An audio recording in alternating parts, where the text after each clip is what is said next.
예, 안녕하세요. 예, 지난 시간 오창호 선생님의 포괄적인 그 스타트업 시장 조사 입문에 이어서 이번에는 시장의 질적 조사에 관련해서 강의를 하게 된 문우종이라고 합니다. 예, 감사합니다. 예.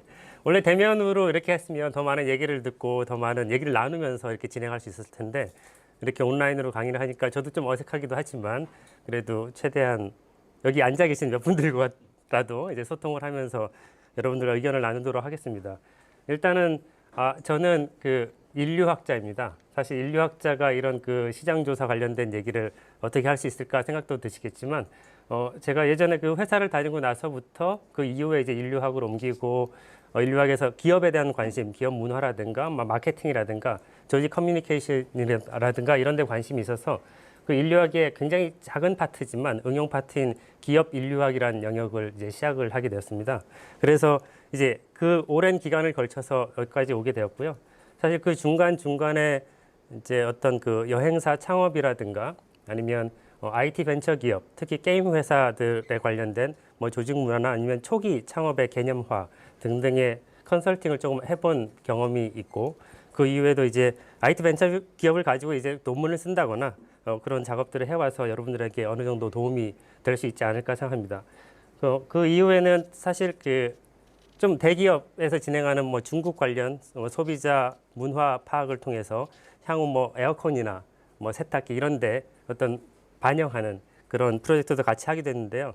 그런 작업들도 여러분들과 공유하고 싶긴 하지만 오늘 뭐 시간상이나 아니면 또 그 제가 공개할 수 없는 그런 정보들도 몇 개 있어서 중간중간에 얘기가 나오는 대로 진행하도록 하겠습니다.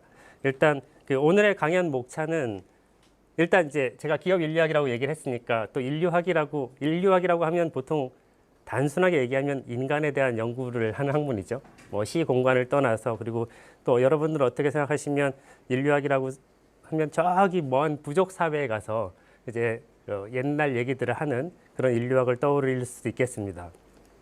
근데 저는 현대 문화를 위주로 하고 또 기업에 대한 관심이 많다 보니까 그래서 저희는 특히 또 양적 조사도 하긴 하지만 주로 질적 조사를 합니다. 저기 먼 나라에 가서 현지 조사를 오랫동안 하고 저도 논문을 쓸 경우에는 짧게는 3, 4개월 그 현지에서 생활을 하기도 하고 또 길게는 한 1년이 넘도록 거기서 이제 현지 언어도 배우고 그 사람들과 같은 생활을 하면서 그리고 친구를 만들면서 그렇게 작업을 하면서 논문을 쓰는 아주 장기간의 현지 조사 그리고 질적 조사를 수행해 왔습니다. 그래서 이런 거에 대해서 간단히 소개를 드리고 사실 그 앞에 강연에서도 많이 얘기를 들으셨겠지만 양적 조사에 대한 기본적인 개념은 다 가지고 계실 거라고 생각하고 양적 조사에 비해서 이제 질적 조사가 어떤 특성을 가지는가 뭐 이런 얘기들을 좀 드리려고 합니다. 그리고 사실 그 다음에 이제 질적 조사의 목적과 설계는 사실 많은 그 좋은 책들이 많이 나와 있다 보니까 그런 부분을 좀 이용하기도 했지만 제가 생각하기에는 사실 질적 조사는 굉장히 플렉서블한 융통성 있게 진행해야 되는 그런 것이 굉장히 많습니다. 그래서 사실은 어떤 지식을 습득하는 것보다 많은 훈련과 경험을 통해서 이것을 어떻게 무슨 상황이 닥쳐도 융통성 있게 설계를 하고 대처할 것인가 사실 이런 측면이 더 중요해서 어떻게 보면 여러분들이 이 강의를 보실 때 정말 이걸 어떻게 쓰지? 그냥 너무 개념화된 얘기만 하는 것이 아닌가? 뭐 그런 생각이 드실 수도 있습니다. 하지만 그런 얘기들을 좀 하고 그 다음에 사실 FGD, 포커스 그룹 디스커션이나 인터뷰나 뭐 이런 얘기들에서 중요한 점들 그리고 심층 면담은 뭐 인류학자들만 하는 게 아니라 굉장히 많은 쪽에서도 심층 면담들을 많이 하지만 특히 인류학에서 어떤 면을 중시해서 심층 면접을 하고 있는지 그런 얘기들 그리고 현장 연구 아까 말씀드린 대로 굉장히 장기간의 현장 연구를 하죠. 근데 사실 뭐 기업에서 시장 조사를 할 때 저희처럼 장기간의 시장 조사를 했다가는 이미 시작도 하기 전에 망해버릴 수도 있겠죠. 그래서 사실은 그 저희 인류학적인 질적 조사와 정말 그 기업이 원하는 시장 조사의 접합점을 좀 찾을 필요가 있고 사실 인류학도 기업과 소통을 하기 위해서는 그들의 좀 지난한 방법론들을 좀 더 체계화하고 약간 팬시하게 좀 스피드하게 만들 필요도 있습니다. 그래서 그런 얘기들을 좀 하고 싶고요. 그리고 인류학의 그 중요한 방법론이라고 얘기하는 뭐 참여 관찰이나 뭐 심층 인터뷰나 이런 거 외에도 크게 이제 에스노그래피라는 용어를 많이 씁니다. 그 에스노라는 게 일단 민속, 민족 뭐 이런 식의 개념이고 그래피는 기록이죠. 그래서 뭐 민족지, 뭐 민속지라고 하기도 하고 예, 문화 기록지라고 하기도 하고 이런데 그 에스노그래피 안에 또 우리가 현장 연구나 참여관찰 이런 내용이 있기 때문에 이런 개념들을 좀 설명을 하도록 하겠습니다. 그리고 이제 마지막으로 이제 여러분들이 질문이 있으시면 질문에 제가 아는 한도 내에서 이제 답을 드리고 예, 맺은 말로 이렇게 이어지도록 하겠습니다. 예. 이제 비즈니스 앤스트로팔러지라고 제가 예, 기업 인류학이라고 이제 표현을 했는데 처음 소개를 좀 드리고 싶은 이유는 예, 제가 이제 어떻게 진행을 하는가를 좀 보여드리기 위해서고요. 그래서 제가 비즈니스 앤스트로팔러지라는 게 사실 한국에서는 그렇게 뭐 주목받지도 않고 아직도 사실 하시는 분들이 예, 별로 없는 상황에서 그러면 이 기업과 그 인류학 방법론의 예, 접점의 모색을 어떻게 할 것인가 그런 생각을 하다가 제가 이제 그려놓은 도표입니다. 그 오른쪽 그 에스노그래피 참여 관찰, 심층 면접, 장기간 조사, 그리고 라포라는 것은 이제 그 현지 대상자들 조사자들과의 친밀한 관계를 만들어서 이제 정보의 신뢰성을 올리는 방법이죠. 예, 물론 이게 어쩔 때 보면은 너는 나에게 정보를 얻기 위해서 나랑 친해지려고 하는 것이냐 그런 의도적인 당연히 연구에서는 의도적인 게 있습니다. 하지만은 그 관계를 만들어 나가는 데서는 솔직함이 있어야 되고 또 신뢰성이 있어야 되고 내가 어떤 조사를 하고 연구를 하는지에 대해서 상대방의 동의를 충분히 구함으로써 예 그런 그 라포의 지나치게 그 비인간적이고 지나치게 의도에 집중하는 그런 측면을 좀 배제할 수 있게 되고요. 그리고 지역 언어를 배워야 되는데 뭐 저 같은 경우도 사실은 제가 중국 지역 연구자이기 때문에 한국에서 컨설팅을 몇 차례 한 적은 있지만 주로 중국에 좀 관심이 많았습니다. 그래서 중국어도 배워야 되고. 예. 근데 사실 그 지역 언어를 배운다는 것은 다른 나라의 언어를 배우는 것도 있지만 사실 한국 내에서도 사실 우리가 뭐 부산에 가거나 아니면 다른 지방에 갈 때도 사실 그들이 쓰는 로컬 랭귀지들이 있잖아요. 예, 로컬들이 아는 로컬 지식들. 이런 거에 대해서 충분히 파악함으로써 그 사람들과 더 빨리 친해지고 그 사람들과 소통을 할 수 있는 거죠. 여러분들도 잘 아시겠지만 그 학계 같은 데서 이제 연구 계획서 같은 걸 쓰셔보시면 처음에 되게 개념화된 그 많은 단어들과 예, 좀 화려한 학계 언어들을 사용해서 이제 연구 계획서를 작성하죠. 그런데 사실 그거 외에도 또 하나 필요한 게 아주 일상 중학생, 고등학생들도 이해할 수 있는 그런 수준의 언어로 연구 계획서를 짧게 다시 한번 써보는 거죠. 예. 그 상당수의 학교에서는 특히 외국계 학교들에서는 그런 절차를 꼭 요구를 하고요. 그래서 저 같은 경우도 박사 그 연구 계획서를 쓰고 그 다음에 또 플레인 잉글리시로 또 다시 한번 그걸 씀으로써 현지에 갔을 때 그 사람들과 소통을 예, 쉽게 할 수 있도록 즉 그 지역의 언어, 그 사람들의 수준에 맞게 나의 얘기를 할 수 있는 예, 그런 게 필요하죠. 그리고 저희 같은 경우도 항상 조심하는 거지만 일반인들 대상으로 막 얘기를 하는데 가끔 굉장히 그 개념적으로 그리고 저도 잘 모르게 무슨 영어를 막 쓴다든가 예, 사실 저도 잘 모르게 나올 때가 많죠. 예, 그리고 이 개념은 분명히 알고 있을 것이야 라고 생각을 할 때도 있고 사실 우리가 세계화, 뭐 지역화 뭐 이런 얘기를 해도 일상적으로 다 이해가 되는 언어지만 사실은 더 복잡한 개념으로 활용할 때도 있고 이게 소통이 사실은 잘 안 되는 거죠. 예. 그런 측면에서 이렇게 그 인류학의 그 방법론들이 쭉 있는데 제가 기업에서도 뭐 일을 해봤지만 기업은 당연히 예, 이윤을 추구해야 되고요. 예. 근데 가끔 보면 이제 이런 걸 아예 무시하시는 분이 계세요. 기업은 이제 생존을 해야 됩니다. 예. 기업이 생존하지 못하면 그리고 이윤을 추구하지 못하면 효율성을 만들어내지 못하면 생산성이 없다면 기업이 지속 가능성이 없어지는 거죠. 예. 근데 가끔 그거를 무시하고 어떤 사회적 책무라든가 물론 그것도 중요합니다. 지금은 사실 CSR, 예, 사회적 그 기업의 사회적 책임 이런 부분도 굉장히 중요하게 사실은 이 토미바퀴 안에 하나 넣어야 되는 수준에 이르렀는데 그렇다고 해도 기업이 생존 원리인 이런 기본적인 걸 무시하지 않고 이런 장기간에 그리고 인류학은 굉장히 윤리적인 측면을 중시하기 때문에 이게 겹쳐질 때 사실은 더 나은 기업 제가 가끔 마지막에 굉장히 강조하는 것 중에 하나가 인류학의 이런 작업들이 왜 기업이 도움이 될까? 그런 얘기를 이제 누가 물어보시면 결국에 윤리적인 기업이 좀 살아남을 가능성이 좀 있지 않겠냐? 그리고 지역화된 그리고 커스터마이즈된 그런 상품을 만들어내려면 어떤 그 지역의 어떤 사람들의 그 문화적 개념이나 삶의 방식을 충분히 이해하고 그 사람들한테 맞는 그 사람들 좋은 제품을 만들어내는 게 좋지 않겠냐 이런 식의 얘기를 하거든요. 그러려면 이제 그 사람들 속 안에 들어가서 봐야 되는 거죠. 그 사람들의 얘기를 들어야 되는 거죠. 근데 사실 우리가 뭐 여론조사도 많이 하고 양적 조사도 많이 하지만 많은 경우에 소비자의 목소리가 사라져 버리는 경우가 있어요. 예.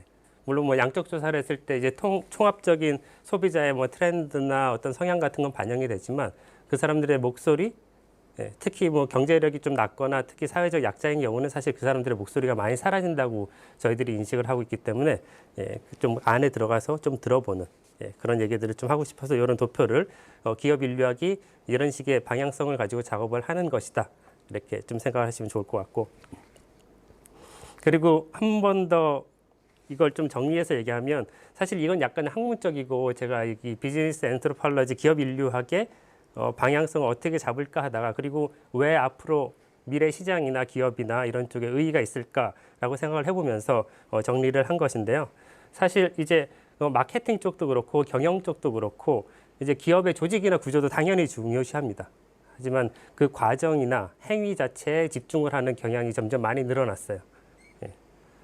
그렇기 때문에 이런 아래 다양한 마케팅이나 디자인 그리고 예전에 그 세계화 얘기만 쭉 하다가 이제는 로컬라이제이션 얘기도 하고 또 글로벌과 로컬이 서로 소통을 하면서 그 지역에 맞으면서도 또 표준화된 제품을 만들어내는 글로컬라이제이션이라는 용어도 사실 많은 관심을 지금 또 받고 있고 소비자 행동이나 이런 측면에서도 중요시 되는 거고요. 그리고 그 아래 그 인식론하고 방법론의 확장이라는 약간 조금 예, 어려운 개념들이 점점 나오긴 하지만 간단히 얘기를 하자면 그 아래 네트노그래피는 예전에 우리가 현장에 가서 낯선 나라에 가서 아니면 낯선 지역에 가서 그 소비자 조사라고 시장 조사를 했던 것을 인터넷상에서 한다는 얘기죠. 예. 기본적으로 인터넷 커뮤니티나 SNS나 그래서 사실 그 한국에서는 아직 많이 그 작업 진도를 보진 못했는데 미국 같은 데서는 이제 인류학자가 이제 컴퓨터 쪽에 좀 관심이 많은 분들이 SNS나 이런 걸 이용해서 얼마나 그들의 일상을 굉장히 미시적인 일상을 드러낼 수 있는가 그런 작업들을 이미 진행하고 있습니다. 그래서 저도 그런 부분에 관심이 많고 또 그 이 강연을 이제 진행해주고 계시는 오창원 선생님도 제가 다음 주에 하게 될 소셜 리스닝 물론 리스닝 자체에 대한 얘기도 좀 하겠지만 소셜 SNS라든가 웹상에서 그들의 목소리를 어떻게 듣고 어떻게 분석을 조금 해볼 것인가 사실 이것도 쉽지는 않은 얘기인데 예, 그런 얘기들을 그래서 좀 하려고 하는 거고요. 그 위에 그 액터 네트워크 티어리는 요즘 사실 굉장히 많은 학자들이 특히 기술 관련된 사회과학을 하시는 분들이 얘기하는 건데 이제 사실은 인간 중심적인 좀 사고방식을 뛰어넘어서 우리가 뭐 로봇하고의 관계, 사물하고의 관계, 또 사람하고의 관계 이런 것들의 지평을 좀 넓혀보자. 예. 그래서 네트워크화된 그리고 커넥티드된 서로 연결된 그런 세계를 좀 꿈꾸면서 너무 우리가 인간 중심적으로 살아왔잖아요. 그죠? 그 인간 중심적으로 살아오면서 사실 많은 질병도 일으키고 생태 환경도 많이 망가뜨리고 예. 그래서 이제 좀 뛰어넘어야 될 필요가 있다. 그런 의미에서 얘기를 드린 거고요. 뭐 신기술의 광범위한 영향은 예. 정말 그 말씀드릴 필요가 없겠죠. 요즘 사실 저희 주변을 둘러보면 지금 그 온라인으로 이제 강연하는 것도 그렇지만 예, 이런 기술 이상의 사실 빅데이터, AI, 머신러닝, 그 지네틱스 또 유전체학 이런 것들이 지금 엄청난 속도로 지금 발전하고 있습니다. 물론 아직 그 정말 현실에 와닿게 상품화가 되거나 정말 안정적인 제품을 이제 우리 주변에서 보기는 아직 어렵죠. 사실 자율주행 자동차도 아직도 여러 가지 논리적인 그 윤리적인 문제들이 있고 예. 그래서 이제 그렇지만 예, 그런 기술들이 한 10년, 15년 후에 어떻게 될 것인가, 이 세상이 얼마나 바뀔 것인가, 인간의 노동은 얼마나 소외되거나 아니면 자신의 자리를 찾을 것인가 이런 식의 얘기들이 지금 굉장히 많이 이루어지고 있죠. 예. 그래서 인간과 뭐 기계의 뭐 소통이건 뭐 AI의 정말 인간의 지능을 뛰어넘는 그 순간 예, 디지털 싱귤러리티의 그 포인트건 예. 어쨌든 그 거대한 디지털 전환이 예, 곧 올 것입니다. 그래서 우리가 그걸 좀 준비해야 되고 기업의 모든 상품들이나 기업 내 시스템, 그 기업을 잇는 네트워크 시스템들도 이제 다 여기에 영향을 받게 되겠죠. 예. 그래서 여기에 이제 기업 인류학이라는 영역이 앞으로 나아가고자 하는 그런 분야가 되겠습니다.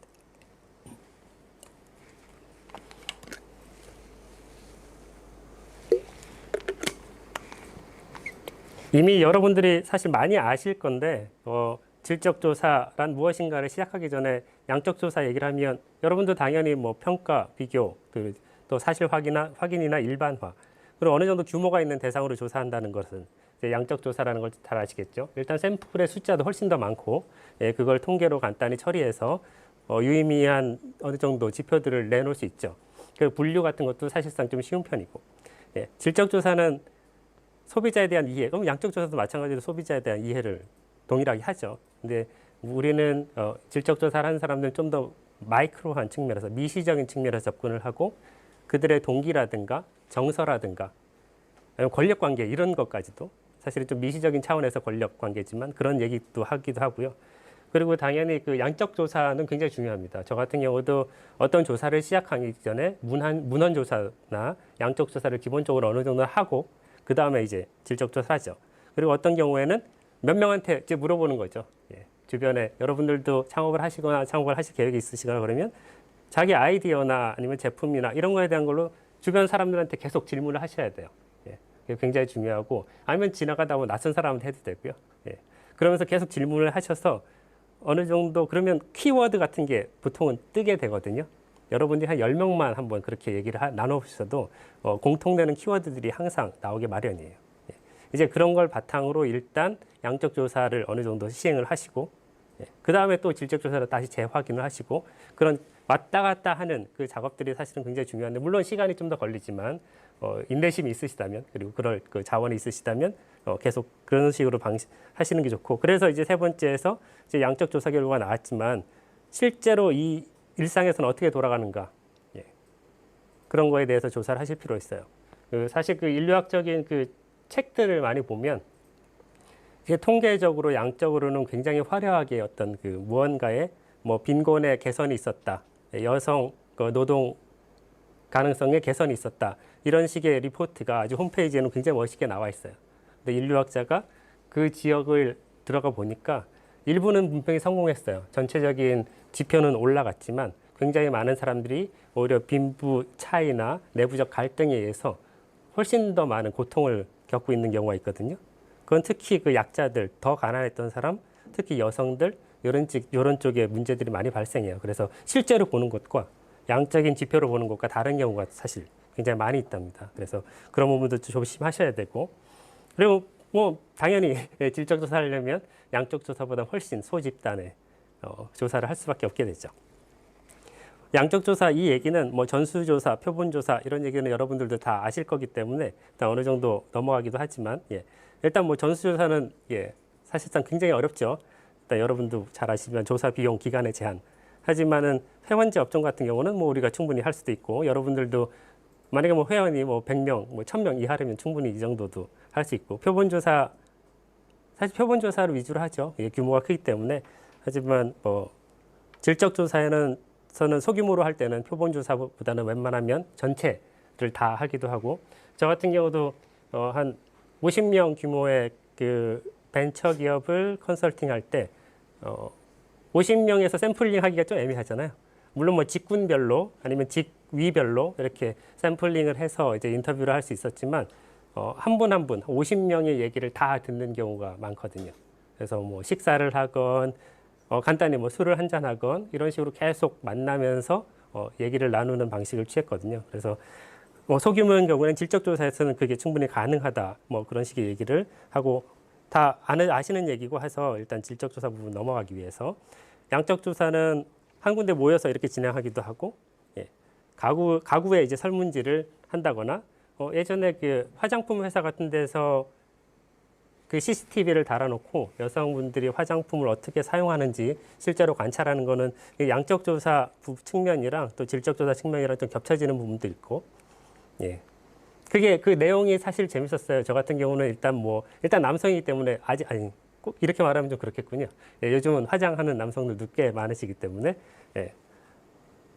여성분들이 실제로 이 화장품을 이렇게 쓴다 저렇게 쓴다라고 처음에 얘기한 것과 실제로 CCTV를 한 달을 달아놓고 관찰을 했더니 다른 것들이 나오는 거죠.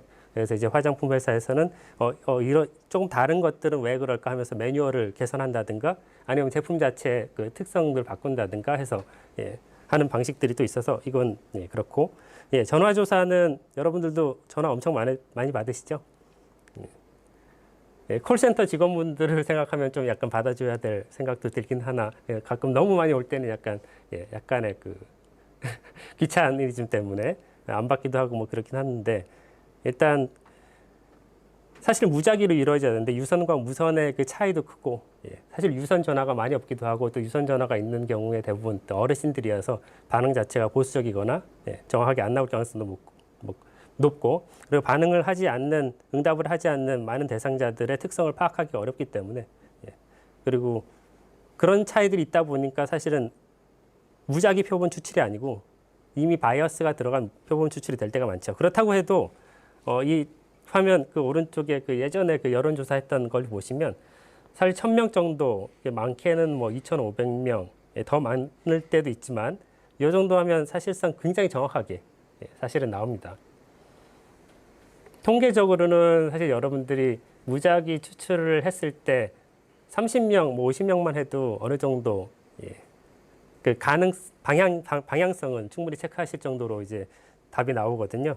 그래서 그런 뭐 내용들은 여러분들도 다 아실 거기 때문에 정확성이라든가 그리고 거기서 놓칠 수 있는 부분들 이런 부분들을 체크해서 놓치는 부분을 어떻게 대처할 것인가 그런 생각들을 좀 해보시면 좋을 것 같기도 하고요.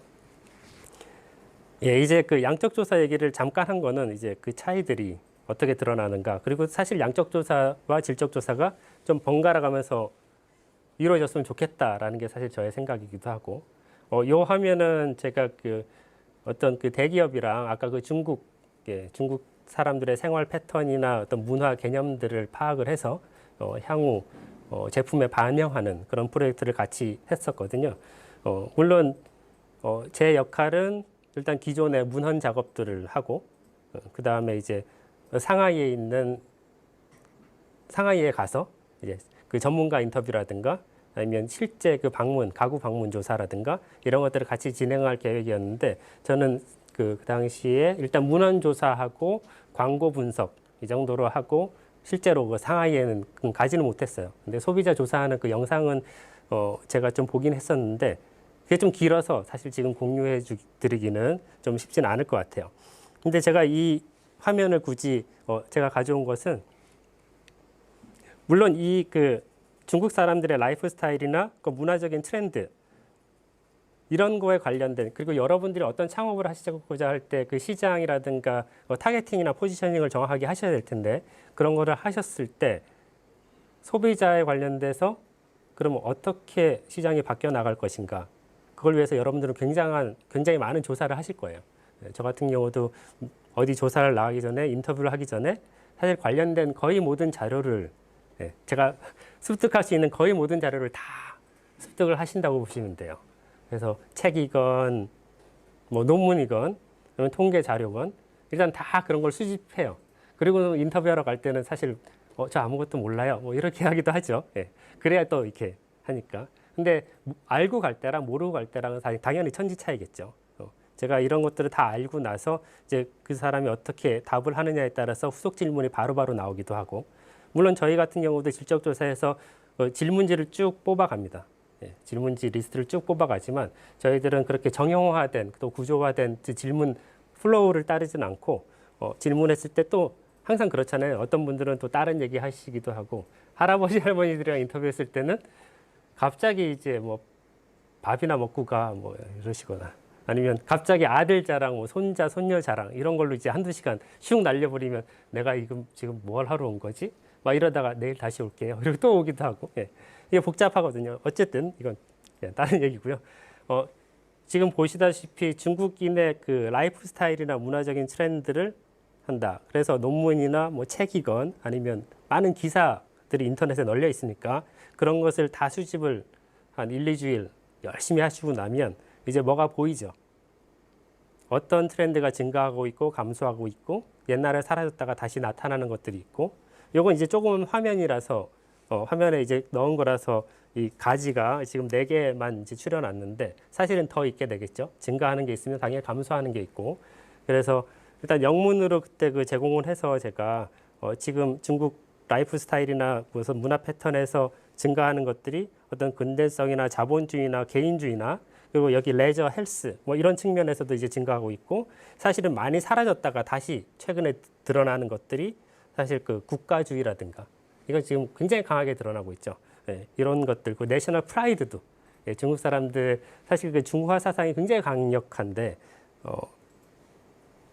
초창기 이제 인민주의 공화국이 설립되고 나서 한동안은 너무 또 가난하게 살았고 힘들게 살았어요. 예, 정말 가난했죠. 중국이라는 땅이.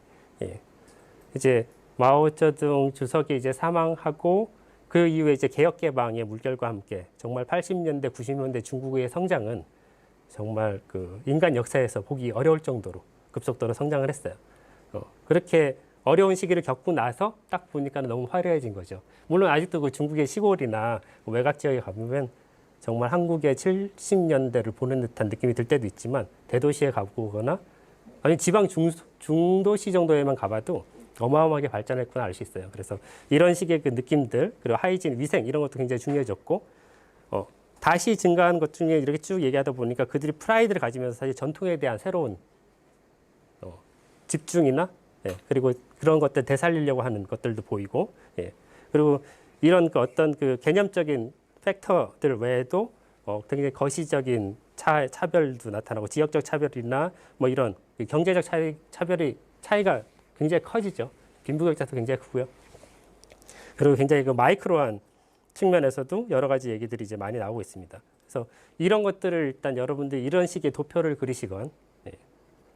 사실 이런 식의 도표를 그리시는 게 좋아요. 약간 마인드맵 형식으로 그래서 하나하나 여러분들이 읽으시는 것을 한 카테고리 이렇게 분류를 잘 해서 이렇게 정리를 해 놓으시면 이제 여러분들이 질적 조사를 수행할 준비가 어느 정도 되신 거죠. 예. 김영천 교수님이 쓴 그 질적 연구 방법론에는 예, 질적 조사의 목적을 이렇게 표현해 놓고 있습니다.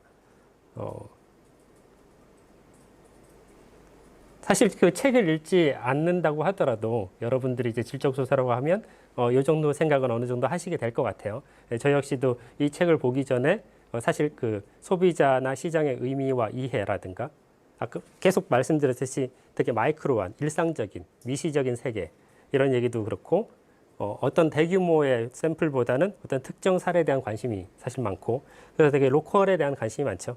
예. 그렇다고 로컬에 대한 관심이 많다고 하더라도 글로벌과의 소통을 또 잊으셔는 안 되고 그래서 아까 그 한 개념 중에서 글로컬라이제이션이라고 얘기를 드린 거죠. 그리고 프로그램 평가는 사실 우리가 어떤 뭐 조사를 하건 어떤 뭐 연구 진행을 하건 결국에 평가는 항상 따라오니까 그런데 그것이 실제로 현지에서 어떻게 진행되고 있나는 아까 말씀드렸듯이 다시 한번 해야 됩니다.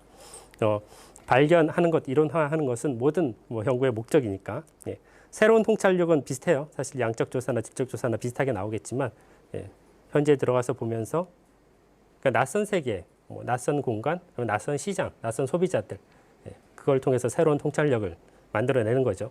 하지만 소비자분들도 워낙 그 다양하고 개성도 워낙 강하셔서 그 몇 분 보셨다고 해서 그걸 그대로 반영하시면 안 되겠죠, 당연히. 처음부터 우리가 세웠던 그 방향성이나 목적들이 있고 되게 소규모의 그 의견이나 이런 것들은 저희들한테 통찰력을 준 게 아니에요. 어떤 분들은 바로바로 반영을 하시거나 이런 분들도 있는데 그러면 이제 더 큰 사람들의 이제 불만으로 나타날 경우가 많죠. 그러니까 더 큰 맥락 하에서 분석을 하시거나 그러셔야 될 것 같아요. 이 질적조사 설계 부분도 사실은 잠깐만요.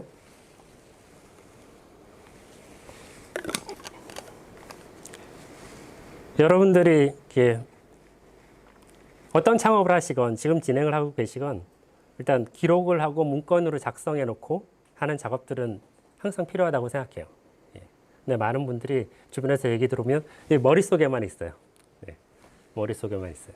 그래서 제가 그 고민을 여쭤보거나 앞으로 어떻게 하실 것이냐 그러면 그것도 다 머릿속에 들어있어요. 아주 애매하게 들어있죠. 애매하게. 사실 이거는 그 시장 조사나 창업이 아니더라도 일반인들 아니면 뭐 친구 아니면 후배들 어떤 고민이 있어 그럴 때 머릿속에만 들어있어요. 그래서 저는 그거를 한 번은 글로 정리를 해보라고 얘기를 해요. 문장을 쓰지 않더라도 예, 이렇게 써서 나의 생각을 분류하고 나의 장점, 단점도 한번 생각을 해보고 나의 상황도 한번 글로 써봐서 그거를 개념화하고 구체화시키면 뭔가 거기서 해결책이 나오거나 내 고민의 유의미성이 어느 정도 드러날 때가 있죠. 그래서 이런 그 설계 얘기를 굳이 약간 교과서적인 얘기지만 드리는 것은 그런 이유에서고요. 그 문제를 설정하고 개념화할 때 그 너무 장기적으로 보시거나 아니 어떤 사람은 되게 단기적으로 보시거나 그런 분들이 많은데 단계를 설정을 하세요. 예. 내가 1년 후에 어떻게 할 건지, 2년 후에, 3년 후에 어떻게 할 건지, 아니면 5년 후에 어떤 모습을 보일 것인지, 아니면 단 6개월, 한 달? 근데 지나치게 짧게 자르면 그 스케줄에 오히려 쫓겨가는 경우가 많습니다. 그래서 3개월, 아주 짧게 잡아도 3개월, 보통 6개월, 1년 정도는 잡으셔야 되고요. 네.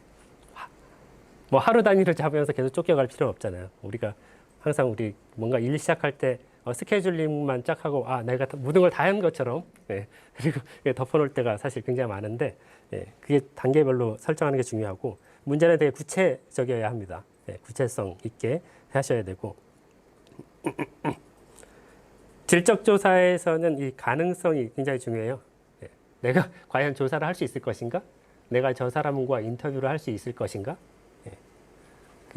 저같이 그 기업 인류학을 하는 사람이 힘들었던 가장 큰 이유 중에 하나가 보통 경영하시는 분은 잘 아시겠지만 보통 설문지를 돌리거나 보통 CEO나 매니저급을 주로 인터뷰를 하죠. 심층 인터뷰라고 하지만 보통은 한 번, 많게는 2번 만나서 뭐 한두 시간 이렇게 얘기를 하거나 제가 그 IT 벤처 기업을 조사할 때는 3달 내내 출퇴근을 했다고 보시면 돼요. 근데 그거를 어떤 CEO가 어떤 매니저가 좋아하겠어요. 일단 그 허용을 받는데 굉장히 많은 기업들로부터 퇴짜를 맞고 그랬죠. 근데 다행히 그 CEO 분이 또 인류학계와 연결이 있다 보니까 이제 허용을 해주셨는데 아마 되게 신경 쓰이셨을 거예요. 그래서 그 회사에 들어가서도 이렇게 조용히 있고 옆에서 관찰하고 조용하게 얘기하고 그러면서 이제 그 CEO가 이제 퇴근하면 이제 직원들하고 이제 회식 자리에 참여하죠. 뭐 한잔 하기도 하고 막 이런저런 얘기하다 보면 이제 친구가 되기도 하고 제가 그 조사했던 7, 8년 전에 그 친구들 중에서는 이미 그 큰 기업에 매니저급으로 이제 가신 분들도 있고 아직도 친구로 지내고 있는 그런 친구들도 꽤 있거든요. 그런 식의 라포 형성을 통해서 그 정보들을 꺼내는 거죠. 물론 그 기업에서 중요한 건 이제 직원들의 얘기를 함부로 얘기하면 어떤 그 사장님 같은 경우는 이 얘기 누가 했어? 뭐 이렇게 저한테 그런 경우 있거든요. 혼자 이렇게 일로 와봐. 저 얘기 누가 했어? 그때 약간 고민이 되죠. 그래도 사장님인데.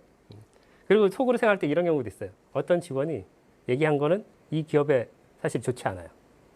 실제로. 좋지 않은데 그렇다고 해서 제가 말하면은 그 직원한테 피해가 당연히 갈 수 있겠죠. 물론 그 사장님이 얘기 안 해. 괜찮아. 막 이런 식이긴 하죠. 하지만 절대 그렇지 않죠. 절대 그렇지 않아요. 어떤 방식으로든 표출될 수밖에 없기 때문에 그 정보 제공자의 그 정체를 드러나지 않기 위해서 굉장히 노력을 해야 돼요. 그 이름도 그렇고 이름도 가명을 쓰고 그 사람이 쓴 액센트나 뭐 단어나 이런 것도 좀 주의해서 저 사람의 굉장히 특질적인 것, 특성을 반영하는 거라면 굉장히 조심해서 이제 써야 되고 그런 것도 있죠. 아까 그 조사의 가능성은 그래서 조사하기가 너무 힘들어요. 특히 인류학자가 이렇게 들어가서 어떤 경우에는 뭐 일주일에 한 번, 한두 번, 요 정도만 잠깐 갈게요 한다고 해도 일단 외부인이 내부로 들어오는 걸 굉장히 싫어하시죠. 이뿐만이 아니에요. 현지에 갔을 때 뭐 국내 현지건 특히 외국의 현지건 여러분들이 만약에 갔다고 생각을 해보시면 음식도 다르고 물도 다르고 쉽게 이제 병에 걸릴 수도 있고요. 그래서 이제 돌아오신 분들도 꽤 많아요. 와서 다시 몸을 회복하고 나가시는 분들도 있고 사실 제가 그 박사 논문 제가 기업 인류학에 좀 중점을 두고 있지만 사실 보건 의료 쪽에도 관심이 많아서 최근에는 한양대 간호학부 쪽에서 좀 일을 많이 하고 있거든요. 근데 중국에서 조사를 했던 것도 제약산업, 그 마케팅 시장, 그리고 사회주의에서 자본주의로 전이되면서 어떻게 이들이 시장을 만들어가고 있는가 이런 얘기들을 좀 하고 했었는데 제가 딱 들어가기 바로 직전에 영국계 대형 제약회사의 그 부패 사건이 터졌어요. 그래가지고 제가 잠어놓은 인터뷰랑 이런 것들이 다 날라갔어요. 제가 그것 때문에 이제 딱 베이징에 들어가고 나서 인터뷰를 아무도 연락도 안 받고, 그러니까 이제 특히 외국계 회사들 같은 경우는 이제 누구한테도 자기들의 얘기를 하지 않으려는 게 거의 한 1년 넘게 간 것 같아요. 그래서 처음에 잡아놓던 인터뷰나 그 관찰 스케줄들이 한 3개월 반 정도는 제가 그래서 그냥 조사를 다 날렸던 것 같아요. 사실 그때 굉장히 좀 약간 심적으로 힘들기도 했고, 그래서 이제 그 지도 교수께도 내가 이걸 계속 할 수 있을지 모르겠다. 여기서 이제 박사를 그만둬야 되나? 이런 생각까지도 이제 들 정도로 그랬었어요.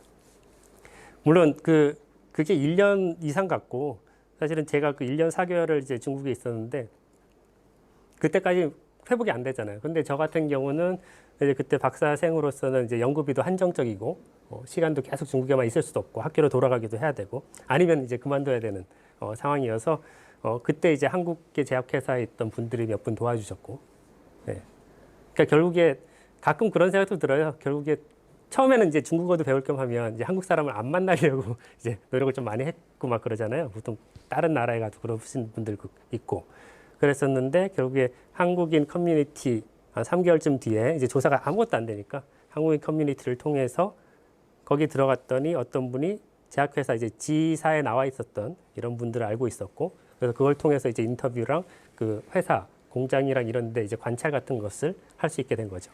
그래서 이 조사 자체의 가능성을 확보하는 게 생각보다 굉장히 힘들다.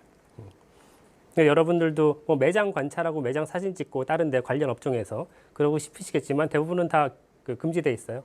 금지돼 있고 여러분들이 들어가서 여러분들이 스스로 기록하고 머리에 암기할 수는 있겠죠.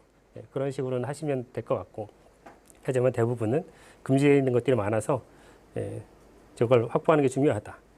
그래서 이제 뭐 그 다음에 이제 뭐 우리가 조사한 경험적 자료나 이런 것들이 문제와 어떻게 연결시킬 것인가 이런 논리적으로 흘러야 되고 사실은 우리의 직감 자체도 굉장히 중요하다. 질적 조사에서는 여러분들의 직감을 여러분들의 경험이 많아질수록 직감이 굉장히 중요시 될 거예요. 일종의 사실 지혜의 영역으로 간다고도 볼 수 있는 거죠. 가끔 보면. 그리고 유연성 아까도 말씀드렸지만 어떤 상황이 닥칠지 몰라요. 현지에서는. 그렇기 때문에 유연성 있게 계속 질문하고 또 나를 성찰하고 그러면서 계속 그 조사가 완전히 저 같은 경우도 틀어진 거잖아요. 틀어져서 다시 새로운 방향으로 좀 잡아 나가고 하는 과정들이 있었으니까 그럴 때 너무 좌절하지 마시고 좀 융통성 있게. 사실 가끔 그런 얘기도 많이 해요. 뭐 얼마 전에 보니까 그런 책도 나왔던데 원래 그 진화론적인 시각에서 봤을 때 이 환경이나 이 사회에 잘 적응하는 사람이 살아남을 것이다. 아주 단순한 논리죠. 근데 이렇게 최근처럼 불확실하고 변화가 빠른 사회에서는 훨씬 적응을 잘한 사람이 변화된 사회에서는 훨씬 빨리 도태될 수 있다. 뭐 이런 식의 얘기까지도 하는 거죠. 그래서 여러분들이 그 융통성 있는 시각 자체를 그리고 가능성 자체를 열어두실 때 훨씬 더 마음 편하게 진행을 할 수 있을 것 같고 그 다음에 뭐 결과, 실행, 평가 하는 것들도 여러분들이 좀 모색을 해보시게 되겠죠. 그러니까 이런 식으로 설계를 좀 하고 훨씬 더 여러분들의 그 제품 특성이나 사업 방향에 대해서 구체화돼야겠지만 좀 더 뭐 여기서 얘기를 나눌 수 있으면 좋겠지만 좀 아쉽긴 하네요.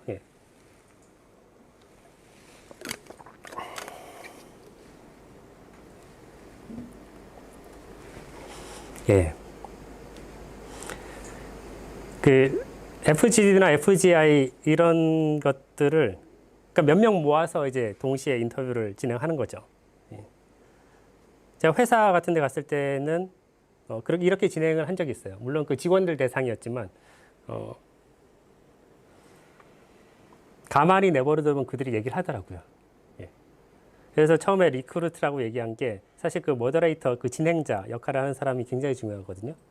진행자가 사전 조사가 충분히 안 돼 있거나 자기 말이 많거나 예, 중간에 흐름을 깨버리는, 대화의 흐름을 깨버리는. 근데 그 사람들도 충분히 이해해야 돼요. 사실 뭐 닐슨이라든가 이런 많은 회사에서 이런 식의 작업들을 많이 이제 돈을 주고 이제 인포먼트를 구해서 이렇게 모아서 아니면 카페에서 할 때도 있고 회사 자체에서 이제 그 유리 칸막이를 두고 한쪽에서는 관찰을 하고 뭐 이렇게 하기도 하는데, 그럴 때 이제 모더레이터가 잘 하지 않으면은 이제 모더레이터만 결국 말하기도 하죠. 그 처음 말을 풀어내는 게 굉장히 중요하죠. 그래서 그런 기술이 사실은 모더레이터가 잘 해야 되는 거고요. 그래서 여러분들도 만약에 그런 작업을 하시게 되면 툭 던져놓고 흐름을 잘 조정하는 능력을 좀 키우실 필요가 있는 것 같아요. 그리고 뭐 창업하셔서 이제 사장님이 되시거나 뭘 하시건 뭐 직원이 한 명이건 두 명이건 그럴 때 말하는 중요한 때도 있지만 일단 리스닝이라는 잘 들어주는 게 가장 중요합니다. 잘 들어주고 중간중간에 적절한 개입을 통해서 하는 것. 물론 여기 리크루트에 적절한 유형의 사람을 참석자로 모집하는 것도 중요한데 일단 뭐 어떨 때는 굉장히 말 많으신 분들이 이걸 모두 다 진행하시는 내가 맞다 이런 사람도 있거든요. 이 제품을 써봤는데 이건 아니야. 굉장히 강력하게 해서 안에서 싸우는 경우도 있는데 그럴 때도 잘 조정하시고 다양한 측면에서 이런 것들을 이제 보시면 좋을 것 같고 역시나 이제 진행자는 굉장히 중요합니다. 그래서 이런 스킬을 키울수록 여러분들이 그 사장님 일을 하시는데 좋으실 거예요. 요즘은 사실 많이 해요. 이거 예전에 뭐 카리스마적인 리더십 뭐 이런 얘기들 많이 하고 막 욕하고 화내고 하면서 그리고 뒤에서는 호탕하게 풀어주고 막 이런 리더십 얘기도 많이 했지만 사실 결국에 리더십은 커뮤니케이션이 아닐까라고 생각합니다. 그래서 제가 하는 많은 방식도 소통을 어떻게 원활하게 할 것인가 그런데 사실 많이 집중돼 있어요. 소통이라는 것은 목소리가 없는 사람의 목소리도 좀 꺼내고 그걸 하나로 모아 나가는 방식 그런 거에 대해서 이제 뭐 사장님들이건 이런 그 질적 조사를 할 때 모더레이터건 이런 얘기들을 좀 하는 거죠. 뭐 내용 분석은 그 다음에 일들이니까 하는 거죠.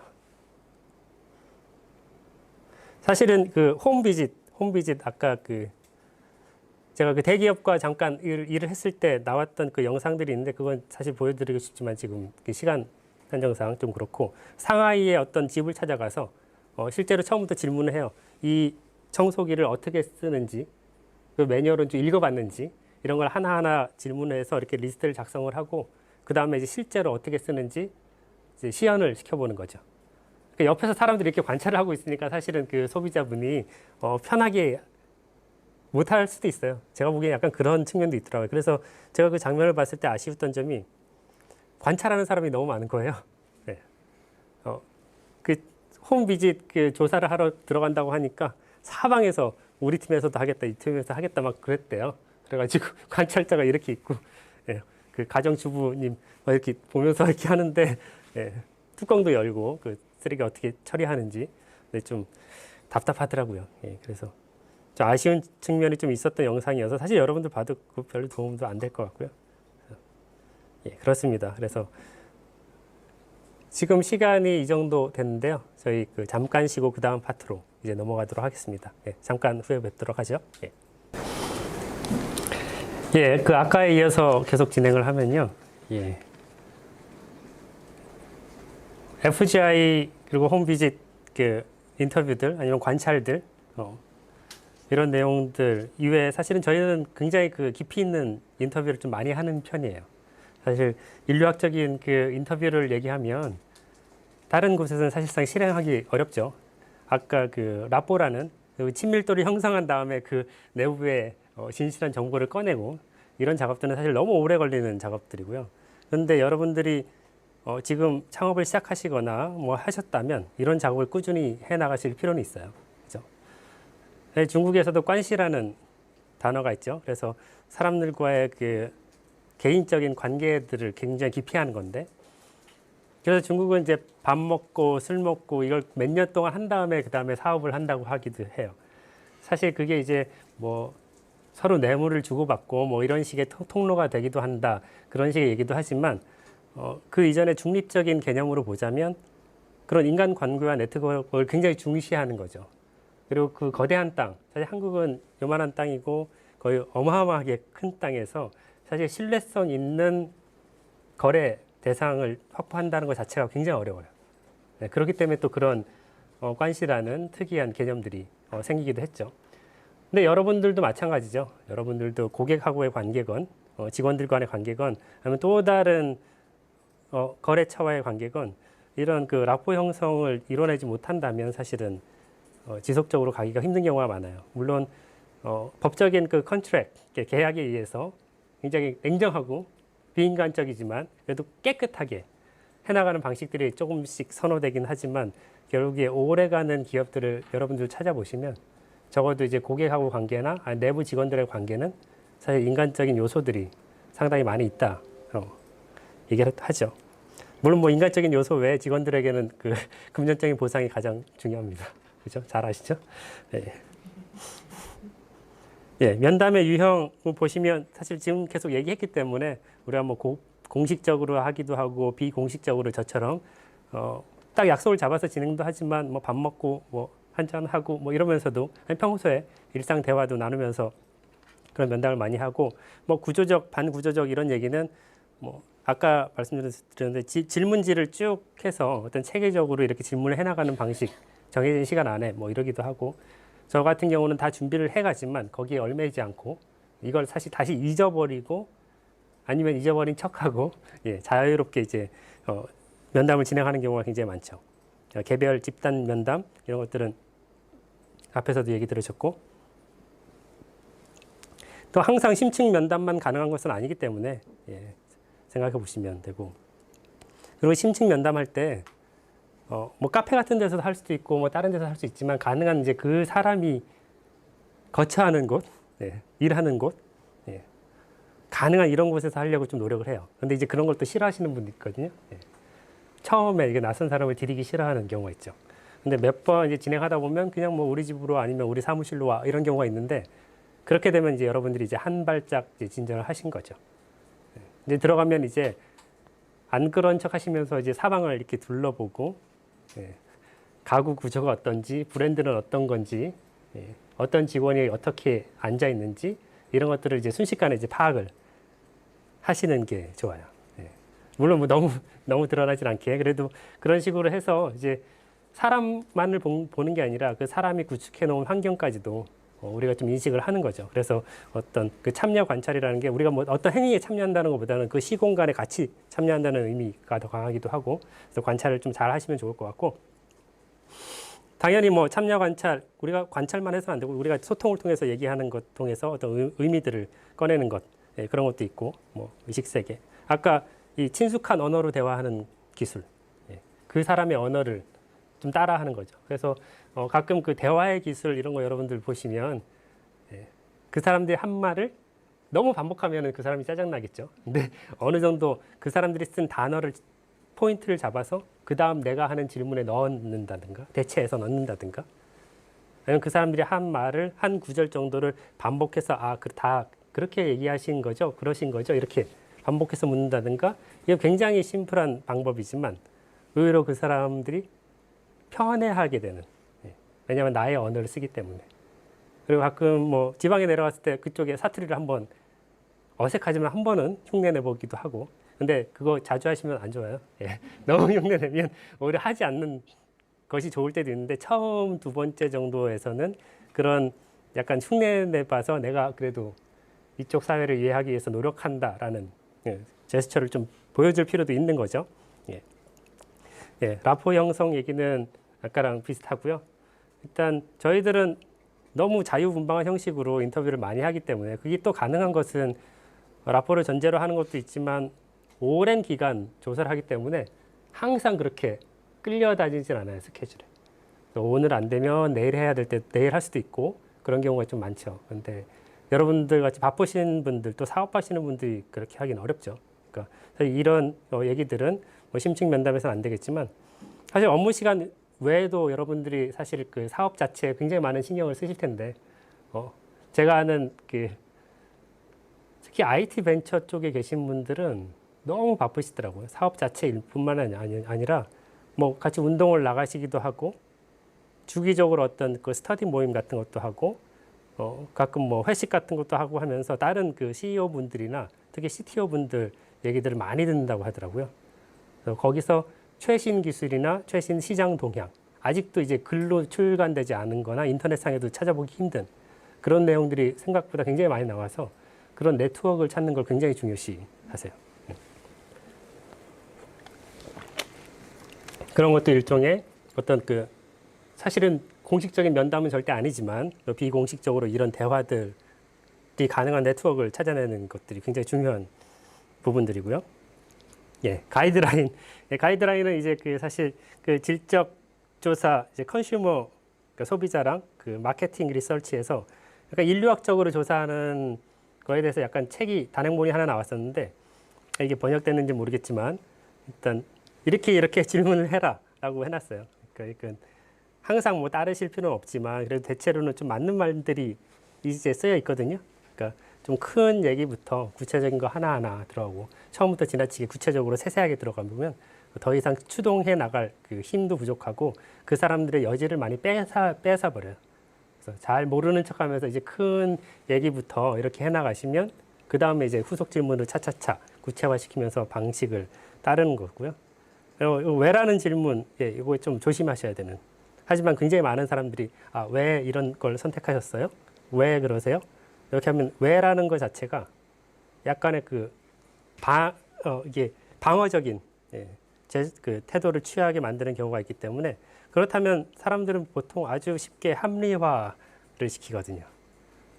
많은 경우 합리화가 이제 우리 이성적으로 논리적으로 다 와닿는 경우가 사실 많아서 그렇군요라고 생각을 하지만 합리화라고 할 때 우리가 대부분 부정적인 뉘앙스로 많이 쓰잖아요. 예. 그럴 때는 당연히 그 사람한테만 합리적인 거죠. 그런 경우가 굉장히 많기 때문에 왜라는 질문보다는 약간 그걸 풀어서 어떤 환경에서 어떻게 이걸 선택하시게 되셨나요? 뭐 아니면 뭐 여러 가지 대안 중에서 이걸 선택한 이유가 특별히 뭐 있으신 건지, 그러니까 어떤 경우에서도 Y라는 게 바로 들어가진 않도록 예, 그런 식의 얘기를 좀 하면 되고, 이거는 뭐 네 아니오로 답할 수 있는 질문을 좀 피할 것. 예, 이거는 사실 우리가 뭐 연애 프로그램을 봐도 예, 많이 그렇죠. 예. 그래서 그 인터뷰어가 뭐 뭘 딱 물어봤는데 그 탤런트나 뭐 영화 배우가 네 하고 가만히 있으면 아니요 하고 가만히 있으면 굉장히 그 질문하는 사람이 답답해 하겠죠. 시청자 역시도 답답해 할 테고. 예. 근데 이런 경우가 사실 많아요. 저도 가끔 인터뷰할 때 실패를 해요. 예, 많이 하죠. 특히 제가 그 성격상 사실 되게 소심하고 소극적이거든요. 그래서 약간 친해지기 전까지는 막 이렇게 진행을 못 하는데 어떤 사람들은 훨씬 더 그 방어적인 경우가 있어요. 예전에 제가 한 기업 조그만 거기도 이제 게임 벤처 회사인데 한 50명 정도 직원을 다 했는데 딱 한 명 인터뷰를 난 안 하겠다 이러신 분이 있어요. 제가 수없이 이제 대시를 하고 막 밥이라도 한번 먹자, 뭐 커피라도 한잔 하자 이랬는데도 절대 하지 않으셨죠. 예. 그분이 그냥 지나가는 투로 뭐 하나 그냥 질문하면 네, 아니요. 약간 이런 식으로 대답했던 경우가 있어서 굉장히 심적으로 불안했고 그 사람이 키포인트 중에 하나이기도 했거든요. 굉장히 중요한 그 매니저급 역할인데 사실은 소통은 잘 안 되고 예. 왜냐하면 그분은 굉장한 기술력을 갖고 있던 분이었고 회사에서 쉽게 건드리지 못하는 분이었죠. 그리고 이 회사가 망하더라도 또 금방 다른 회사로 갈 수 있는 그런 프라이드가 굉장히 강하신 분이 있어요. 뭐 이걸 굉장히 전형화할 수는 없겠지만 나중에 파악해 보면 그분은 굳이 여기서 인간적인 관계를 만들 필요가 없었다는 생각도 좀 주변에서 많이 하기도 하고 그래서 이런 걸 종합해서 사실 이 가이드라인과는 좀 연계되지는 않지만 그런 분들도 꽤 많다. 그러니까 뭐 질문 자체도 조심해야 되지만 그럴 경우에 너무 또 상처받지 않으시고. 근데 그때 저는 좀 상처를 많이 받았어요. 3달에 걸쳐서 제가 막 졸랐는데도 안 되는 경우도 있구나. 안 되는 경우도 있구나. 그럴 경우에 너무 무리하지 마시고. 예. 그리고 뭐 아까 뭐 할아버지 할머님 얘기도 했지만 막 자식 자랑하고 뭐 밥 좀 먹고 와라 막 이러는데 어떻게 중간에 끊겠어요. 예. 열심히 만약에 시간이 허락한다면 열심히 잘 들어주시고 예. 사실 어쩔 때는 내 연구 조사보다 그냥 그분들의 말을 들어주는 것 자체로 그 사람들한테 약간 위안이 되거나 그런 게 될 수 있다면 그것도 또 의의가 있지 않겠어요? 물론 지금 약간의 시장 조사의 맥락이랑 많이 벗어나겠지만 그런 얘기들을 많이 듣다 보면 또 새로운 포인트가 나오기도 하고 그 아들 자랑과 손자 자랑 이 틈 속에서 그런 질문의 답이 숨겨져 있기도 하고 그렇죠. 그래서 뭐 다시 돌아간다거나 뭐 질문을 이렇게 한다거나 그렇게 하시면 될 것 같고 사실 정보 제공자는 굉장히 다양한 성격을 가지고 있어요. 아까처럼 정말 인터뷰를 응해주지 않는 분들도 있고 어떤 경우에는 재밌는 분들 굉장히 많은 것 같아요. 그러니까 딱 가면 저기 어디서 모두 괜찮은 대학에서 어떤 박사분이 우리를 연구하러 오셨대. 인터뷰 해줄 사람이 필요한데 그러면 어떤 사람이 막 그냥 슬금슬금 다가와서 제가 다 말씀드릴게요. 다 얘기해 드릴게요. 이런 분들도 의외로 굉장히 어떤 커뮤니티에나 꼭 있게 있어요. 참 신기하죠. 그리고 생각보다 많은 걸 알고 계시지만 굉장히 조심해야 돼요.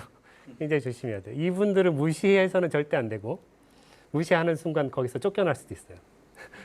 그렇기도 하고 이분들한테 충분히 들어주면서 또 다른 사람 얘기를 들으러 가면 이분은 또 삐지실 때도 있고 난감해요. 그런데 이게 항상 어디에나 이런 분들이 계신다. 그래서 적절하게 잘 대처하는 그런 것도 상당히 중요하죠.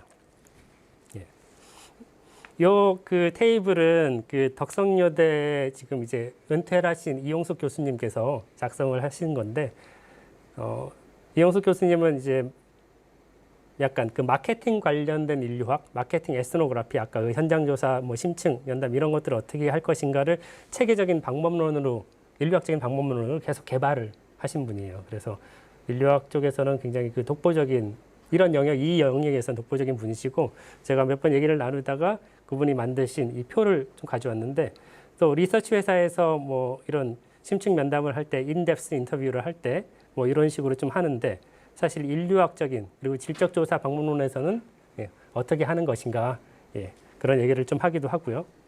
그래서 이미 다 얘기한 거라서 비구조화야 됐고 일단 정보 제공자의 집이나 직장 이럴 수 있으면 여러분들이 한 발 진전을 하신 거고 많은 분들이 그냥 카페나 뭐 외부에서 하자 뭐 이런 경우가 많기 때문에 그래서 참여 관찰도 같이 한다. 후속 질문을 계속 할 수 있도록. 여러분들이 후속 질문을 잘 하시려면 당연히 예비 조사가 굉장히 많이 돼야 돼요. 예비 조사가. 적어도 시중에 공개된 정보들은 웬만하면 다 수집을 하고서 이런 인터뷰를 하실 수 있도록 그 작업이 굉장히 중요하고요. 융통성 항상 있죠. 여러 차례 면담 이게 굉장히 중요합니다. 한 차례 갔다가 안 돼요. 그리고 첫날은 이렇게 질문했을 때 이렇게 대답을 해놓고 한 세 번째 인터뷰에서는 또 다르게 얘기할 때도 있어요. 어떤 게 정확한지는 또 다른 사람과의 인터뷰를 통해서 크로스 체크를 해야 되기도 하고 그 사람이 처음에는 그냥 보기 좋게 얘기를 하셨다가 보통 합리화의 측면에서도 보통 뭐 얼마 벌어요 이랬을 때 더 작게 얘기하고 싶은 사람은 없죠. 그리고 키가 몇이에요? 저처럼 약간 작은 사람들은 70이 안 되지만 70이에요. 뭐 이렇게 얘기하는 것처럼 정확한 정보는 아니죠. 하지만 크게 어긋난 정보도 아니지만 근데 이제 더 친해지고 나면 사실 그냥 뭐 이 정도 돼 하고 또 정확한 정보를 주기도 하고 그렇게 되는 거죠. 이렇게 질적 조사 방법들을 쭉 했는데 사실 에스노그래피라는 사실 인류학에서 얘기하는 아까 그 에스노그래피가 에스노 민족 민속 그리고 그래피가 기록해서 민속지 민족지 문화기술지 뭐 이렇게 표현을 하는데 사실은 지금 이 단어들도 표현이 충분히 안 돼서 에스노그래피라는 용어로 아예 그냥 한글로 이렇게 쓰기도 해요. 그래서 인류학에서 많이 활용하는 아까 현장 연구, 뭐 심층 인터뷰 이런 모든 것들이 총합돼서 기록으로 이렇게 쭉 나타나는 거고 지금까지 계속 여러 차례 강조한 것이 여러분들한테 잘 들어주기와 기록이죠. 기록. 생각들을 뭉뚱거려서 가지고 있지 말고 하나하나 체계적으로 기록을 해보는 것. 그리고 무언가를 관찰하고 인터뷰를 하고 왔을 때 얘기를 나눴을 때 돌아오시는 중에나 돌아오시고 나서 꼭 기록으로 남겨놓을 것. 기록으로 남겨놓으셔야 돼요. 그래서 에스노그래피라는 게 그런 인류학적 조사, 질적 조사의 기록이라고 보시면 되고 이런 그 에스노그래피 얘기를 왜 드리냐면 사실 1980년도에 이런 에스노그래피 현장 연구, 뭐 참여 관찰, 뭐 이런 연구의 방법들이 소비자나 마케팅 리서치에서 이제 활용이 되기 시작한 거예요. 사실 그 전에는 이제 대부분 표준화라든가 뭐 대량 생산이라든가 세계화 이런 거를 중점적으로 얘기할 때는 큰 얘기가 필요했죠. 빠르게 생산하고 표준화시키고 그러니까 양적인 방법론이 훨씬 더 우세할 수밖에 없는. 지금도 당연히 양적인 방법론이 훨씬 더 우세해요.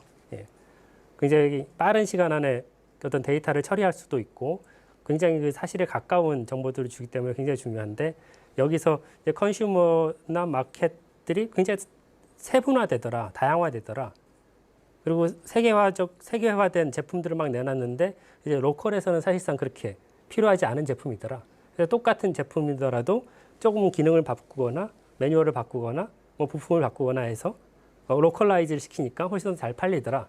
뭐 이런 식의 그 질적 조사 방법들을 이런 그 소비자 연구에 이제 이용하기 시작한 거죠.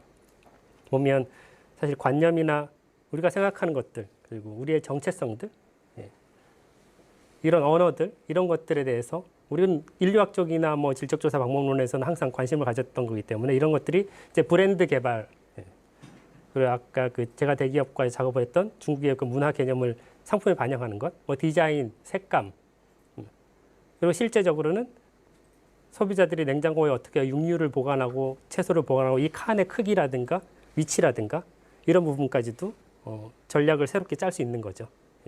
이렇게 해서 얘기를 하는 거고 결국에 이 얘기도 약간은 반복되지만 항상 질문하고 그리고 그 조사 결과가 있으면 성찰을 해야 된다. 항상 반성을 해야 된다. 생각해요. 그 사람들의 그 삶을 들여다보지 않고 하는 것도 문제지만 삶을 들여다보고 나서 나 자신을 되돌아보지 않는다면 내 회사를 되돌아보지 않는다면 그것도 계속 진전이 없게 되는 얘기들이 좀 나올 수 있어요. 그래서 다양한 측면들, 다양한 의미들 일단 의미는 굉장히 다양하다고 생각하고요.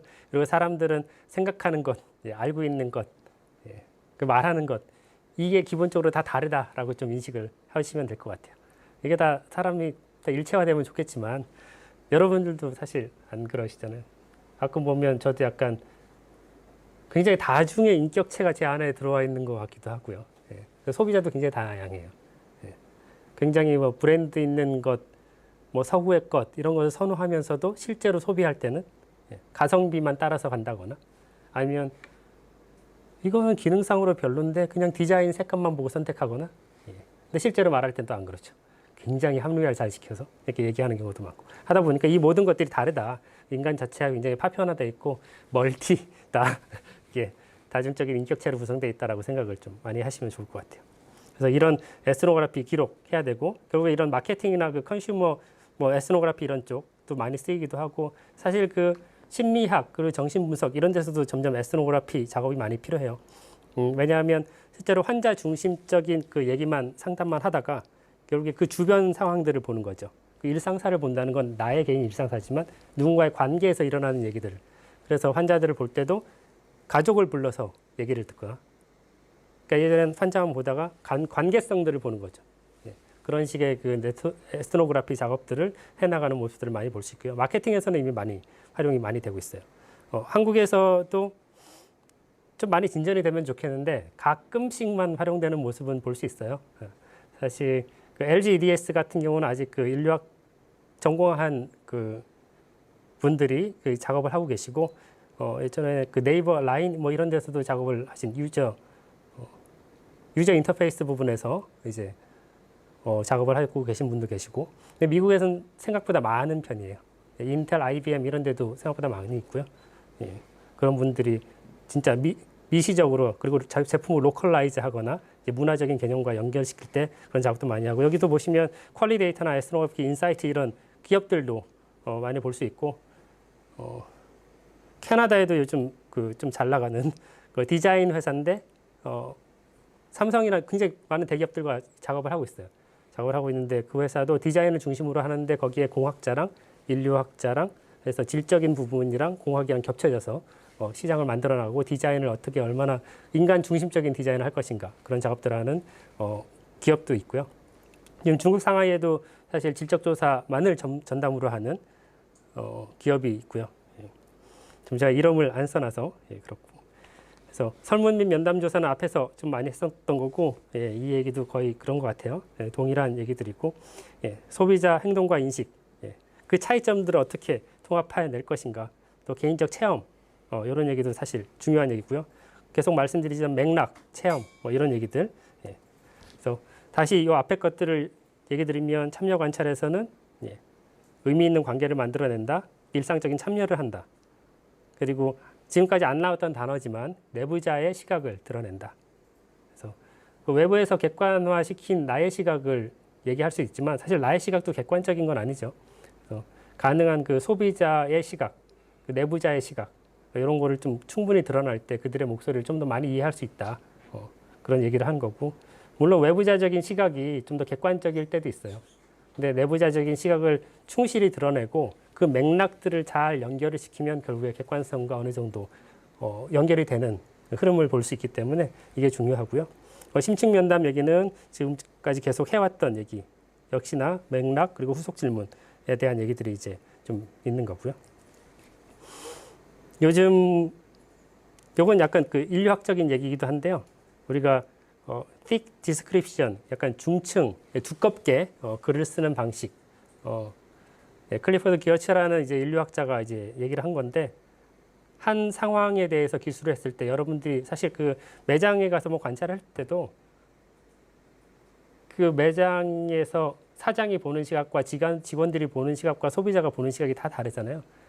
어떤 물건을 구매할 때나 어떤 사건이 발생했을 때 그 다양한 시각들을 이렇게 깊이 있게 다 기술을 해서 그 시각이 어떻게 교체하는지 그리고 그들이 갖고 있는 서로 다른 의미가 무엇인지 굉장히 세세하게 중층 깊이 있게 기록을 한다는 의미에서 이런데 점점 이쪽으로 갈수록 좀 달라져요.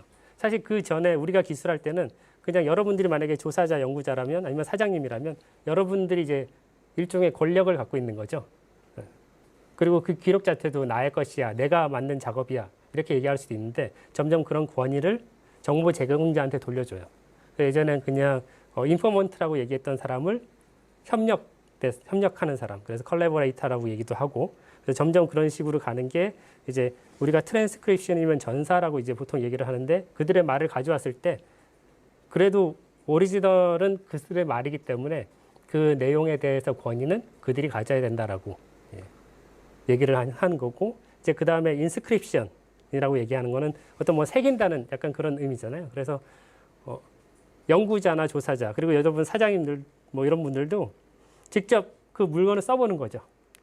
그 활동에 참여를 해보고, 그래서 나의 참여, 다른 사람의 참여도 중요하지만 나의 소비, 나의 참여도 중요하다. 그래서 그런 것들까지 같이 어우러지게 조사를 하고 기술을 해야 된다라고 하는 이런 일종의 그 질적 조사에서 현장 연구를 하는 마음가짐의 변화, 태도의 변화, 나의 권위를 버리기 이런 식의 얘기들이 조금씩 나왔고요. 밑에 뭐 참고 문헌들 뭐 필요하신 분들은 좀 읽으시면 좋을 것 같고요.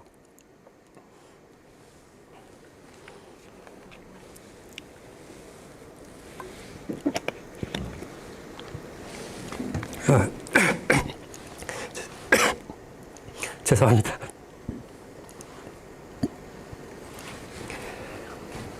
예. 인터뷰도 많이 하지만 이제 관찰을 많이 하게 되는데요. 뭘 관찰을 해야 될까요? 저 같은 경우는 만약에 그 병원 같은 데를 관찰을 한다 그러면 일단 같은 시간대에 항상 가요. 뭐 일주일 내내 아니면 길게는 한 달 내내. 9시면 딱 정해진 9시에서 한 11시까지. 계속 그 정문 앞에 서거나 아니면 현관이나 아니면 그 레지스터 하는데 등록하는 데 가서 서 있거나 아니면 의사 문 앞에 앉아 있거나 다양한 방식으로 앉아 있어요. 그렇게 보면 이제 환자들이 어떤 사람들이 와서 어떤 루트를 통해서 이제 말하자면 소비자가 들어와서 매장을 어떤 식으로 돌고 어떤 물건을 선택을 하고 이런 굉장히 루틴한 말하자면 프로세스의 약간 구조적인 측면을 여러분들이 기록을 해낼 수 있어요. 적어도 일주일 이상은 하셔야 되고 길게는 한 달 정도는 하시면 좋고요. 그리고 월, 화, 수, 목, 금, 토, 일 다 다르죠. 예. 그런 것들 좀 생각을 하시면서 그 각 요일별, 각 시간대별로 굉장히 그 반복적이고 주기적인 일상, 루틴이 어떤 것인가 일단 파악을 하실 필요가 있어요. 이런 거 안 하고 하시는 분들 많죠. 예.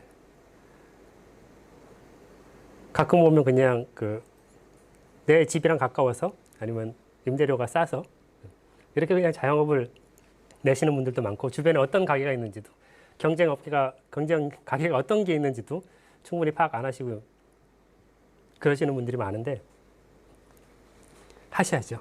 당연히 하셔야 돼요.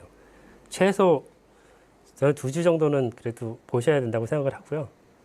그래서 이런 그 주기적인 일상을 다 하고 사람의 유동성 특성, 뭐 정확한 나이는 절대 알 수 없으니까 적어도 성별 차이라든가 적어도 연령대별로 다 기록을 하셔야 돼요.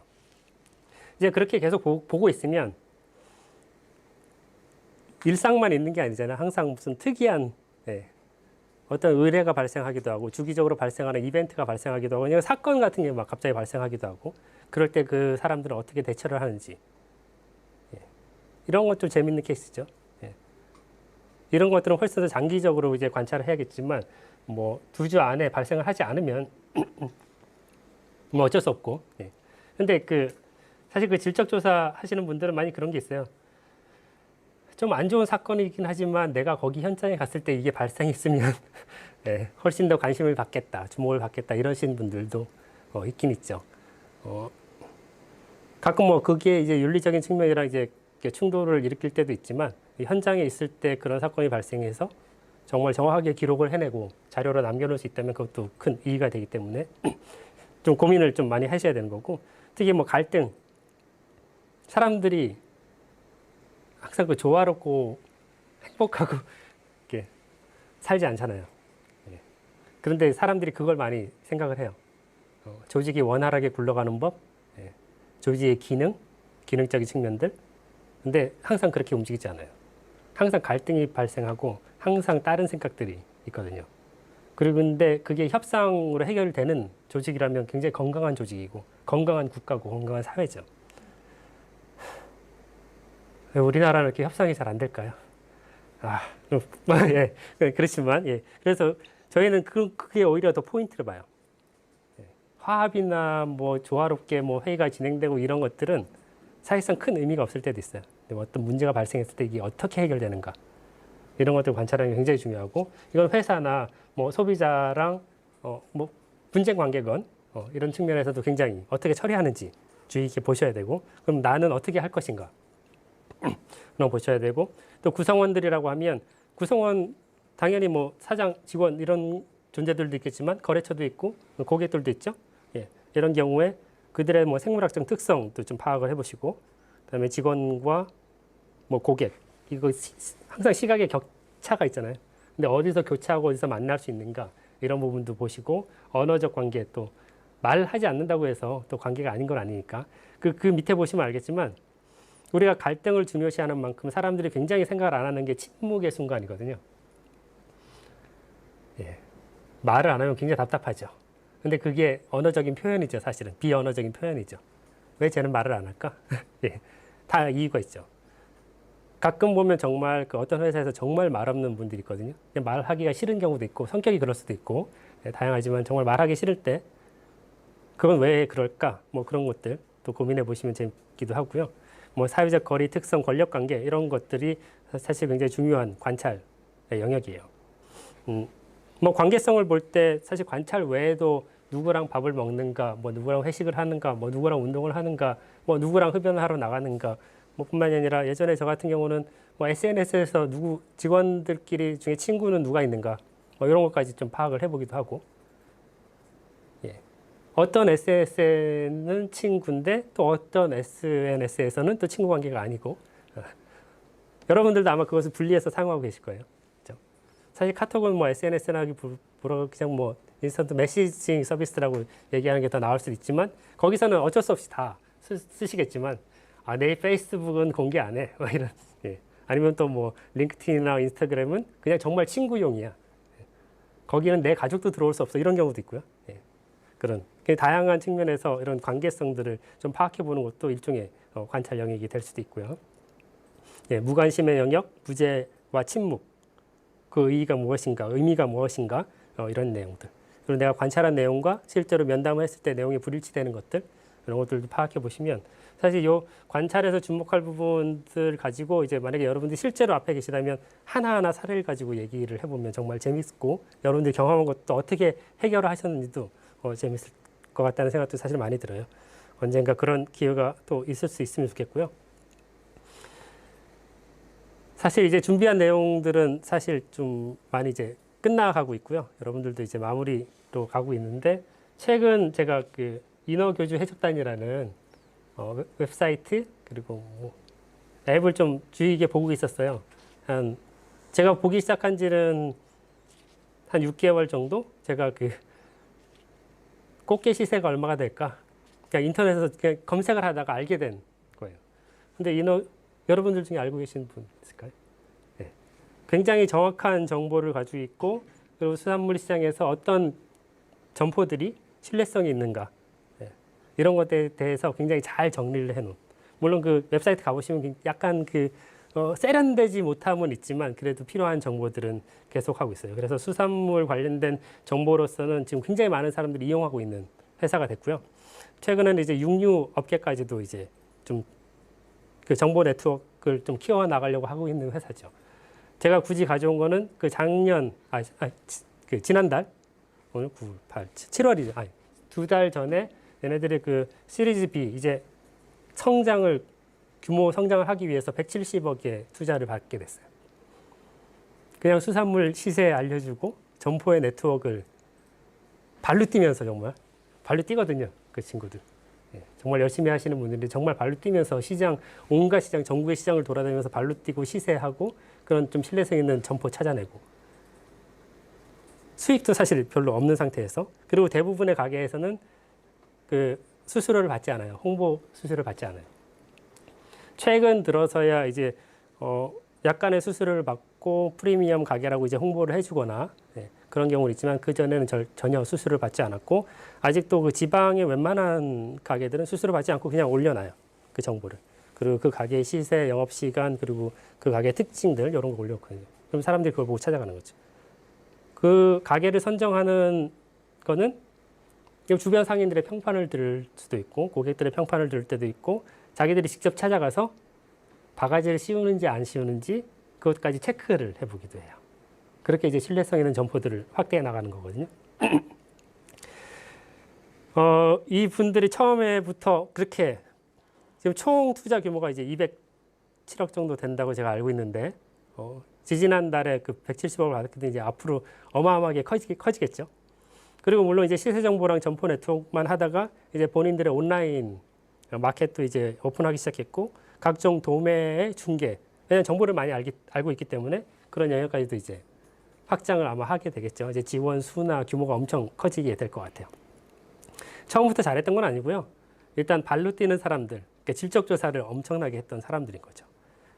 처음에 그 창업 캠프에 참여를 하면서 창업 아이디어는 있었으나 이제 그거를 전문적으로 발전시키고 동업자 네트워크를 찾기 위해서 사실 요즘도 그 무료로 제공하는 다양한 창업 캠프들이 많이 있으니까 여러분들도 만약에 필요하시면 좀 열심히 뛰어다니실 필요가 있어요.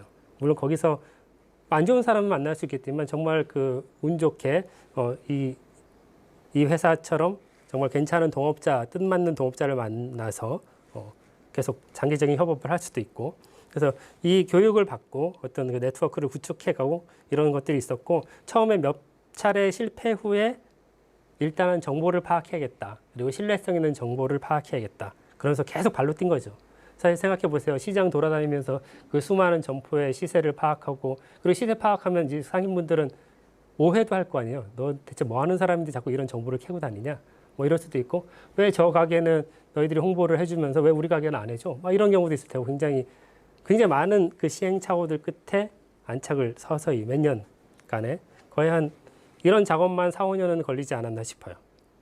그래서 이제 정확한 이제 저도 이제 그 사이트를 보고 오늘의 시세는 얼마? 그러면 어떤 가게를 가면 돼? 이러면 거기 다 그런 정보 다 있으니까 거기 가면 거의 바가지 쓰임을 당하지 않고 이제 물건을 살 수 있잖아요. 그래서 그런 얘기들이 있고 그래서 방문조사, 평판 평판은 굉장히 중요해요. 그래서 여러분 주변에서 평판을 잘 만들기 위해서 굉장히 노력을 많이 하셔야 되고, 그래서 가격 정보 신뢰성, 그 제휴 점포를 선정할 때 또 하나 이분이 이제 인터뷰를 했던 내용 중에서 제가 의미 있게 들었던 것 중에 신뢰성은 우리가 항상 얘기하는 거지만 사실 많은 그 조그만 그 자영업 하시는 분들이 변화 지향성을 가지고 있느냐, 그런 분들이 별로 없어요. 그리고 오프라인 마켓 하셨던 분들이 또 어르신들이 많다 보니까 온라인은 뭐야? 뭐 이러시는 분들이 많아요. 최근에 좀 잘 나가는 업체들은 이제 오프라인 가게에다가 이제 아들들이나 딸들이 이제 온라인을 책임지고 이제 나가는 경우가 상당히 많이 있거든요. 그런 식으로 뭔가 변화를 모색하고 미래 변화를 계속 생각하시는 그런 점포, 그런 것들도 굉장히 크게 염두에 둔다. 그래서 우리와 제휴 맺을 업체를 그렇게 얘기를 좀 하셨고, 그 다음에 뭐 블로그 후기도 계속 확인하고 불만도 이게 점포 주인이랑 공유를 하고. 그러니까 지금까지 이 인허교주 해적단의 그 흐름을 보면서 이 사람들이 전문적으로 질적조사 방법론을 섰을지도 모르고 안 하셨을지도 모르는데 별로 안 하셨을 것 같은데 정말 그냥 발로 뛰면서 이렇게 해 나가시는구나. 물론 그 전에 이제 유통업계에 계셨다는, 이걸 시작하기 전에 유통업계에 계셨다는 약간 그런 것도 있지만, 그래서 그런 얘기들을 정말 체계적으로 이 나온 인터뷰랑 이런 기사들을 보면 해오고 계셨구나 라고 이제 알 수 있었고, 그래서 그 성과가 결국에 정보 네트워크, 점포 네트워크, 커넥션들, 신뢰성 확보, 그리고 변화의 지향성, 이런 걸 통해서 결국에 큰 돈이죠. 일단 200억 가까운 돈이라는 것은 굉장히 큰 돈이고, 앞으로 이 기업이 또 얼마나 큰 네트워크를 만들어낼 수 있을까. 그리고 로컬 시장의 활성화들, 이런 것들에 대해서도, 그리고 시장들에 대해서 신뢰성을 이 기업을 통해서 만들어내는 것도. 사실 인허교주 해적단에서 이제 소개된 많은 점포들이 정확한 시세를 가지고 신뢰성을 제공하면 당연히 옆에 점포들도 왜 쟤네가 이렇게 잘 되지? 예전에 우리 가게가 더 잘 됐었는데 매출도 더 많았는데, 이러다가 이제 이 가게에서 하는 것을 이제 벤치마킹하고 이 안으로 들어올 수도 있겠죠. 물론 이제 한 기업이 규모가 커지면 그 중에 약간 독점이라든가 이런 그 우려도 조금씩 나오긴 하겠죠. 하지만 아직까지의 그 발전 상황 속에서는 굉장히 좀 유익한 방향성을 가지지 않나, 뭐 이렇게 생각이 좀 듭니다. 뒷부분에 약간 그 마케팅 시장 조사지만 이제 마케팅 조사의 진화라는 그 그래프를 좀 찾다 보니까 이런 식의 얘기가 나왔어요.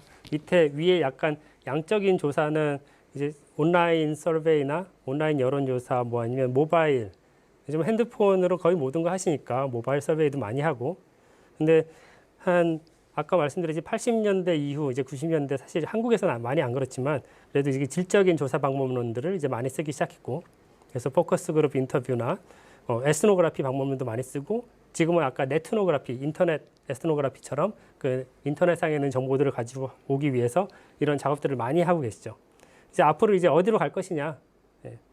뭐 이게 사실은 위에도 보시면 모바일 쪽으로 가고 아래도 보면 이제 버추얼이나 모바일 쪽으로 가고 있는데, 결국에 이게 좀 많이 통합되지 않을까. 그리고 여러분들 요즘 잘 아시는 뭐 빅데이터나 뭐 AI 얘기할 때도 빅데이터의 특성 중에 하나가, 예전에 그 데이터베이스를 보시면 되게 정형화된 데이터에서 표준화됐고 굉장히 거대한 약이지만 사실 다양성을 많이 담보하지 못했죠. 근데 빅데이터의 특성 중에 하나가 데이터의 굉장히 다양성이거든요. 그래서 우리의 그 미시적인 얘기들까지 포함해서 이제 단편적인 데이터들의 맥락을 만들어낼 수 있는 특성을 지닌 게 빅데이터고, 이제 우리가 그걸 어느 정도 처리할 수 있는 기술적 수준에 도달하고 있다. 그래서 지금 굉장히 많은 그 스타트업도 생기고 있고, 그래서 시장 조사나 마케팅 조사에서도 우리가 다음 시간에 좀 말씀드릴 그 SNS나 웹, 그리고 빅데이터 이런 세계들을 그냥 무시할 수는 없다. 좀 염두에 두시면 좋을 것 같고. 근데 모든 기업들이나 모든 뭐 자영업이나 그런 사람들이 빅데이터를 필요로 하진 않을 거예요. 네, 필요하실 경우에는 항상 염두에 두시는 게 그 미래 변화에 조금 대처할 수 있는 두 가지, 그 최근에 제가 좀 관심을 갖고 있었던 개념들, 조사를 할 때 좀 신경을 쓰셔야 될 것들을 두 가지를 얘기해 드시면, 제가 디자인이라는 컨셉이 굉장히 많이 확장돼 있다라는 얘기를 좀 드리고 싶고, 그리고 올가닉이라는 거, 지금까지 계속 말씀드린 걸 약간 정리하는 차원에서 올가닉, 그러니까 네트워크, 그 연결돼 있는 커넥티드 된 뭐 이런 식의 얘기가 많아서 그 두 가지를 좀 설명을 드리려고 하는데 디자인에 대한 것은 이제 경영학에서도 이미 여기 보시면 미래 경영의 뭐 네 가지 요소, 톰 피터스 뭐 이런 사람들이 리더십, 트렌드, 인재 그리고 디자인이라는 주요 요소로 넣어버렸죠. 데니얼 핑크도 미래 인재 6가지 조건에 디자인이라는 개념이 들어가게 되죠. 사실 여러분들이 디자인 생각하시면 그냥 포장, 아니면 모양, 색깔, 그냥 시각적인 요소만 생각하실 수도 있어요. 근데 굉장히 효율성 있게 돌아가게 하는 전체 업무의 프로세스 자체의 디자인, 이런 개념까지도 생각을 하시는 거거든요. 우리가 뭐 브랜드를 만든다거나 뭐 상품의 상표를 만든다거나 이런 모든 것들, 그리고 기업의 프로세스, 그리고 우리 제품의 특성들, 이런 전체적인 관점 하에서 디자인이라는 개념을 좀 보실 필요가 있다. 지금 그리고 이미 경영학에서는 그렇게 바뀌고 있고요. 그래서 상당히 좀 오래된 10년 전에 벌써 책이지만 디자인 마케팅이라는 책도 한국에 나와 있죠. 물론 내용은 이제 그 앞에 이런 데니얼 핑크나 톰 피터스 같은 굉장히 유명한 경영학자들이 얘기한 것들을 어느 정도 가져온 개념들이 많지만 정리한 개념들이지만 뭐 통합된 프로세스라든가 전략 지향적이다. 그리고 시각적인 것뿐만이 아니라 브랜드, 기업의 이미지 정체성 이런 것들을 나타내는 다양한 전략들도 디자인 개념 안에 들어오는 것이다. 여기 생각하시면 되고 조형적 기능, 창조 뭐 이런 식의 얘기도 좀 보시면 될 것 같아요. 그래서 디자인이 지금 얘기 드린 대로 처음에는 뭐 단순 포장, 뭐 외관 이런 것만 생각하다가 2000년대 점점 창조적 발상 아이디어가 결부된 핵심 역량으로 저는 받아들이고 있다. 그렇죠? 요즘 사실 뭐 시각적인 요소는 굉장히 애플 보시면 알죠, 애플. 물론 기능상으로도 굉장히 뛰어나죠. 기능상으로도 굉장히 뛰어나지만 그 디자인적인 요소 그리고 그 기업 자체의 정체성 자체랑도 많이 연결되어 있는 디자인이라는 느낌이 들어요. 아니면 제가 애플에서 세뇌를 받은 걸 수도 있겠지만 그거 역시도 굉장히 중요하죠. 그런 가능성을 지닌 게 디자인적인 컨셉이고요. 그래서 아래 보시면 디자인에서 굿 디자인이라는 거는 조형적, 과학적, 경영학적, 사회심리적 요인까지도 충족을 시켜줄 만한 큰 개념으로 돼 있다 라고 생각하시면 되고요. 그래서 요즘 때 저희 쪽뿐만이 아니라 경영학에서 항상 하는 얘기고 저희 쪽도 가끔 얘기하고 학교 같은 데서도 요즘 많이 해요. 아예 그 학과 전체의 디자인이라고 할까요? 뭐 커리큘럼 디자인부터 해서 학과 자체의 정체성뿐만이 아니라 이런 거에서도 디자인이라는 걸 좀 편하게 쓰시는 경우가 점점 많아져요. 그런 생각들을 좀 하시면 좋을 것 같고, 또 올게닉 마케팅이라고 이 얘기도 사실 굉장히 좀 재밌게 들었어요. 근데 지금까지 얘기했던 것들을 이제 사람들이 정리하고 설득시키고 있구나라는 생각이 좀 많이 들었거든요. 그래서 전통적인 마케팅이라고 하면 우리가 뭔가를 제안하고 전달하는 데 치중이 돼 있고 시장 점유라면 올게닉이란 건 약간 유기체적으로 그래서 우리가 앞으로 미래의 불확실성을 제거하려면 어떻게 해야 될 것인가? 그러면 우리가 주변의 네트워크를 잘 구성해야 된다. 아까 그 인어교주 해적단이 했던 것처럼 뭔가 점포의 네트워크 그리고 정말 정확한 정보들의 네트워크 이런 것들을 구성해 놓으니까 이제 무언가 할 수 있는 거죠. 이제 무언가 할 수 있는 거죠. 사실 카카오의 힘도 그거죠. 거의 전 국민이 다 쓰는 이미 네트워크 있는 이상 이걸 바탕으로 사실 뭐든지 시도해 볼 수 있는 그 네트워크가 갖춰져 있는 거죠. 사실 중국의 위챗이라는 회사도 마찬가지고 어마어마하죠. 사실 그 위챗 보면 굉장히 좀 놀랍기도 해요. 한국은 뭐 전 국민이 쓴다고 해도 5천만이 안 되는 사람이 쓰는 거고 중국 인구 이제 14억까지는 아니겠지만 10억의 인구가 위챗을 쓴다고 하면 사실 그래서 그 발달 속도가 빠른 거죠. 10억 있을 때랑 5천만 있을 때랑 그 시행착오라든가 그 데이터의 처리 능력이라든가 그런 게 수년간에 굉장히 빠르게 쌓이기 때문에 그 인구의 힘을 무시할 수 없죠. 여튼 그런 그 연결되고 매개된 그런 네트워크가 굉장히 중요해서 이 윤지영이라는 분은 상품을 만들기 전에 그런 네트워크를 만들 고민을 해라. 링크를 만들어라. 라고 얘기를 해요. 그 밑에 첫 질문이 그거예요. 제품이나 콘텐츠, 고객 등을 매개로 얼마나 건강한 링크가 만들어지고 있는가. 어떤 링크를 매개로 계속 주고받는 것들, 이런 것들이 얼마나 이루어지고 있는가, 이런 질문을 처음에 던져요. 너희가 상품을 시장에 내놓는데, 회사를 차리는데 기존의 고객들은 있는가, 아니면 이미 고객들을 만들고 있는가. 제품을 내놓고 회사를 만들고 나서 고객들을 차릴 생각을 하지 말고 그 전에 어느 정도 갖춰 놓으라는 얘기죠, 기본적으로. 사실 그런 방법들은 조그만 회사나 조그만 제품들 같은 경우에는 요즘 다양한 SNS를 먼저 시작하셔도 되고 블로그를 시작하셔도 되고, 물론 굉장히 많은 다양한 컨텐츠와 정보들을 미리 한 6개월 정도, 1년 정도 미리 쭉 만들어 놓으시면 또 그게 일종의 스토리가 되고 누군가 찾아오게 되거든요. 그런 작업을 계속 하셔야 돼요. 좀 계속 하셔놓고, 그게 뭐 공개되건 안 되건 여러분들의 스토리가 되는 거죠. 지금 스토리 굉장히 중요하죠. 네. 그래서 그런 생각을 좀 하시면 좋을 것 같고, 그래서 이 질문을 이제 이 올게닉 마케팅이라는 책에서 했고, 그 다음에 제품의 네트워크를 만드는 과정이 사업을 하는 그 자체의 과정이 되는 거고, 네트워크 자체가 제품이다. 네. 인어 교주 해적단에도 그 네트워크 자체가 제품이에요. 네. 그리고 많은 기업들이 지금 데이터를 이용하는 기업들이 그렇죠. 처음에 굉장히 열심히 발로 뛰어서 그런 데이터를 수집을 했고, 점포 상점들의 네트워크를 만들어냈고, 예. 이제 그게 어디든 팔릴 수 있는, 그리고 이게 200억의 투자를 받을 수 있는 자산이었던 거죠. 그래서 질적조사 쭉 오고, 우리가 디자인의 개념이 확산되고, 또 우리가 유기체적으로 네트워크를 좀 생각해야 된다. 작건 크건. 네트워크가 굉장히 클 수도 있지만 작을 수도 있어요. 그건 여러분들이 생각하기 나름이시고. 예. 이제 마지막 슬라이드입니다. 그래서 제가 생각하는 키워드, 예.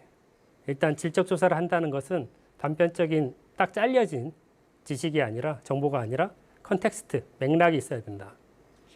그 맥락을 만들어내면 거기서 이제 고객과 직원들, 모든 사람들 간의 관계성이 어떤 것인가, 그리고 이걸 네트워크가 어떻게 되는 것인가, 그리고 좀 더 깊이 들어가서 그들이 갖는 가치가 무엇인가. 그렇죠? 물론 가치와 돈은 같을 때도 있고 다를 때도 있지만, 예, 가치는 좀 더 약간 추상적인 의미라고 얘기하면 그들이 실제로 생각하는 가치를 좀 생각해 보시고, 예, 그들이 어떻게 체험하는가. 그래서 사실 요즘 요 얘기는 제가 질적조사 연구 방법, 또 인류학적인 연구 방법을 할 때 예전부터 얘기하던 건데, 요즘은 예, 경영학에서도 굉장히 많이 얘기하는 거죠. 예, 항상 얘기하는 거죠. value, experience, 체험. 예. 결국에 여러분들이 기록과 이런 과정을 통해서 여러분들의 스토리를 만들어 나가는 것. 예. 크게 보면 이게 여러분들이 생각하실 수도 있고, 아니면 오늘 제가 좀 강조하고자 하는 질적 조사 방법의 예, 키워드들입니다. 예, 이 단어만 잊지 않으셔도 예, 여러분들이 뭔가 생각을 정리해 나가는데 좀 도움이 되셨으면 좋겠다는 생각입니다. 예. 오늘 이 정도로 하면 좋을 것 같습니다. 예, 감사합니다. 이 질문이 그 몇 개 있었는데요. 예. 인터뷰에 사실 많은 기술이 필요해서 인터뷰어를 따로 섭외해서 조사를 해야 하는 걸까요? 예. 이런 경우도 사실 굉장히 많이 있어요. 저도 그 누구한테 이렇게 고용되어서 인터뷰어로 활동한 적도 있어요. 근데 그건 이제 그 외국에 있는 업체가 이제 저를 고용했을 때 얘기기도 하고, 한국에서도 지역적으로 못 떨어져 있을 때는 누군가 이제 부탁을 하기도 하는데, 일단은 여러분들이 먼저 해보세요. 예, 할 수 있으면 일단 부딪혀 보시는 게 저는 제일 중요하다고 생각하거든요. 예. 저도 처음에는 잘 못했고, 아직도 잘 못하고 훨씬 더 잘하시는 분들이 많을 거예요.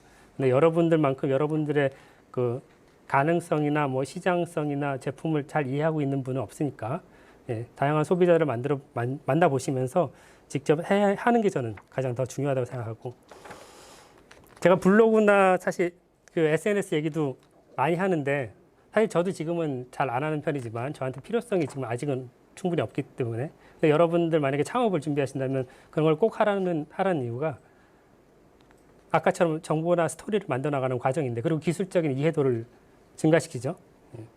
근데 어렵다고 얘기하시는 분들이 많아요. 무슨 뭐 강좌를 들어야 할 수 있는 것, 뭐 책을 봐야 할 수 있는 것, 그런 것도 많지만 사실 네이버건 아니면 또 다른 그 블로그를 무료로 제공하는 많은 사이트들에서 그냥 사실 클릭, 그 움직임, 드래그 뭐 이런 것만 가지고도 사실은 여러분들의 블로그를 만들 수 있는 게 생각보다 굉장히 쉽다. 그런데 해보지 않고 어렵다고 하진 마시라.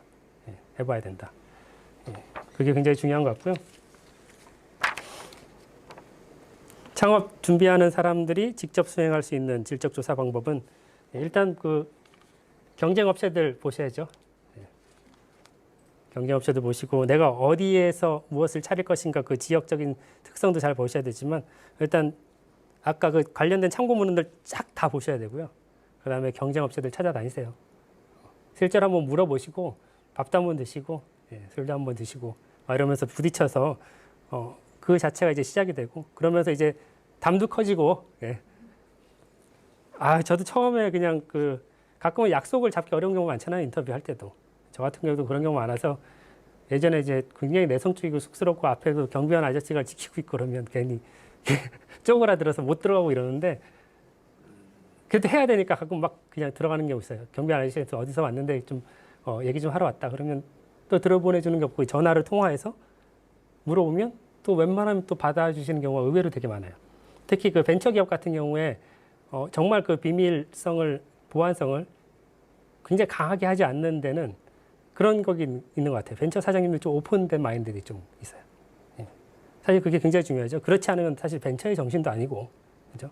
그렇기 때문에 그런 건 충분히 열려 있을 수 있다. 그러니까 도전하시라라고 얘기를 좀 하고 싶고, 국내 시장은 작습니다. 그래서 해외 수출 염두에 둬야 되는데, 지금 해외 수출도 그렇게 쉽진 않죠. 사실 중국으로 많이 갔던 업체들도 지금 많이 돌아오고 있고, 지금 동남아에도 지금 쉽지 않은데, 동남아로 지금 많이 가려고 하고 있죠. 그래서 어려워요. 사실은 저는 해외 업체를 좀 많이 이용하라고 하고 싶기도 해요. 직접 가는 것도 중요하지만 사실 언어나 문화 이런 것도 모르는 상태에서 해외 조사 기관들 많거든요. 근데 가격이 좀 비쌀 수 있어요. 가격이 비쌀 수 있는데 좀 얘기를 잘 해보세요. 이메일을 주고받거나 물론 뭐 영문으로 하시거나 뭐 그래야 될 필요가 있지만 아니면 현지에 뭐 친한 사람이 있으면 그분들을 이용하셔도 좋고 아니면 가끔은 과감하게 내가 한국에서 이런 사업을 하려고 하는데 너희들 한국 지사가 필요하냐? 너희들이 한국에 필요하면 내가 이런 것들을 해줄 테니까 너희들도 이런 거에 도움을 좀 줄 수 없겠냐? 이런 식으로 얘기를 하시면 의외로 받아들여주는 경우가 있어요. 저 같은 경우도 예전에 어떤 회사의 창업 관련돼서 일을 잠깐 몇 달 한 적이 있는데 초창기에 이제 그 회사의 정체성 만들기 작업이었는데요. 비전이나 미션이나 이런 것들을 좀 설계를 하는 과정 그리고 그 다음에 했던 한 달 정도 또 더 도와줬던 작업이 아직은 한국에서 그 브랜드 명성이 전혀 없어요. 신생 기업이니까. 그래서 외국에서 유명한 기업들을 찾았죠. 유명한 기업들을 찾아서 우리가 이런 방향을 가지고 회사를 만들고 있다. 그리고 만들 예정이다. 그럼 너희들이 만약에 한국으로 뭔가 필요한 게 있으면 우리가 다 해줄 테다. 해줄 테니까 우리랑 파트너십을 맺자라고 얘기했어요. 근데 굉장히 긍정적으로 왔고 그때 한 번은 다국적 회사거든요. 그래도 꽤 큰 회사인데 그 회사의 동아시아 디렉터가 한국으로 와서 저희랑 회의를 한 적도 있어요. 그런 식으로 도전해 보시면 되고요. 오히려 약간 외부를 이용하는 게 좋아요. 내가 직접 할 생각 말고 인터넷으로 할 수 있잖아요. 그죠? 또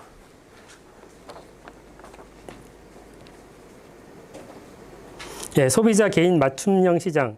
당연하죠. 디지털 기술이 좀 그렇게 많이 만들어 가기도 있고요.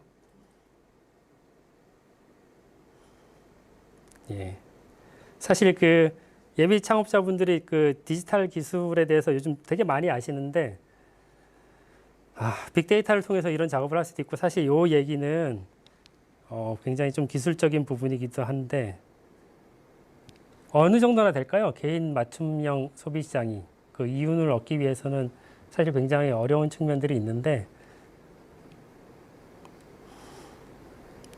제가 이 부분은 지금 딱 말씀드리긴 좀 어렵고, 물론 로컬라이즈 작업들을 굉장히 많이 하는데 사실 큰 기업들이 많이 하기도 하죠. 그리고 많은 경우에 로컬라이즈된 제품들은 이제 로컬 기업들이 예전에는 큰 기업들이 로컬라이즈까지 해서 지역에 침투를 했다면 이제 로컬 기업들도 굉장히 많이 성장을 해서 특히 중국 같은 경우에는 이제 사실 한국 기업 자체가 들어가지도 못할 정도로 로컬에 들어가지도 못해요. 보통 뭐 대도시 위주로 해왔고 중소도시로까지도 잘 안 갔고 거기는 이미 다 중국의 로컬 기업들이 다 장악을 했죠. 이미 그들이 로컬을 바탕으로 성장해서 대도시에서도 시장 점유율을 지금 삼성, LG도 다 밀리고 있는 상황이니까 그 정도로 됐고 지금 동남아에서 좀 힘을 한국 기업들이 얻고 있긴 하지만 거기도 계속 성장을 할 거거든요.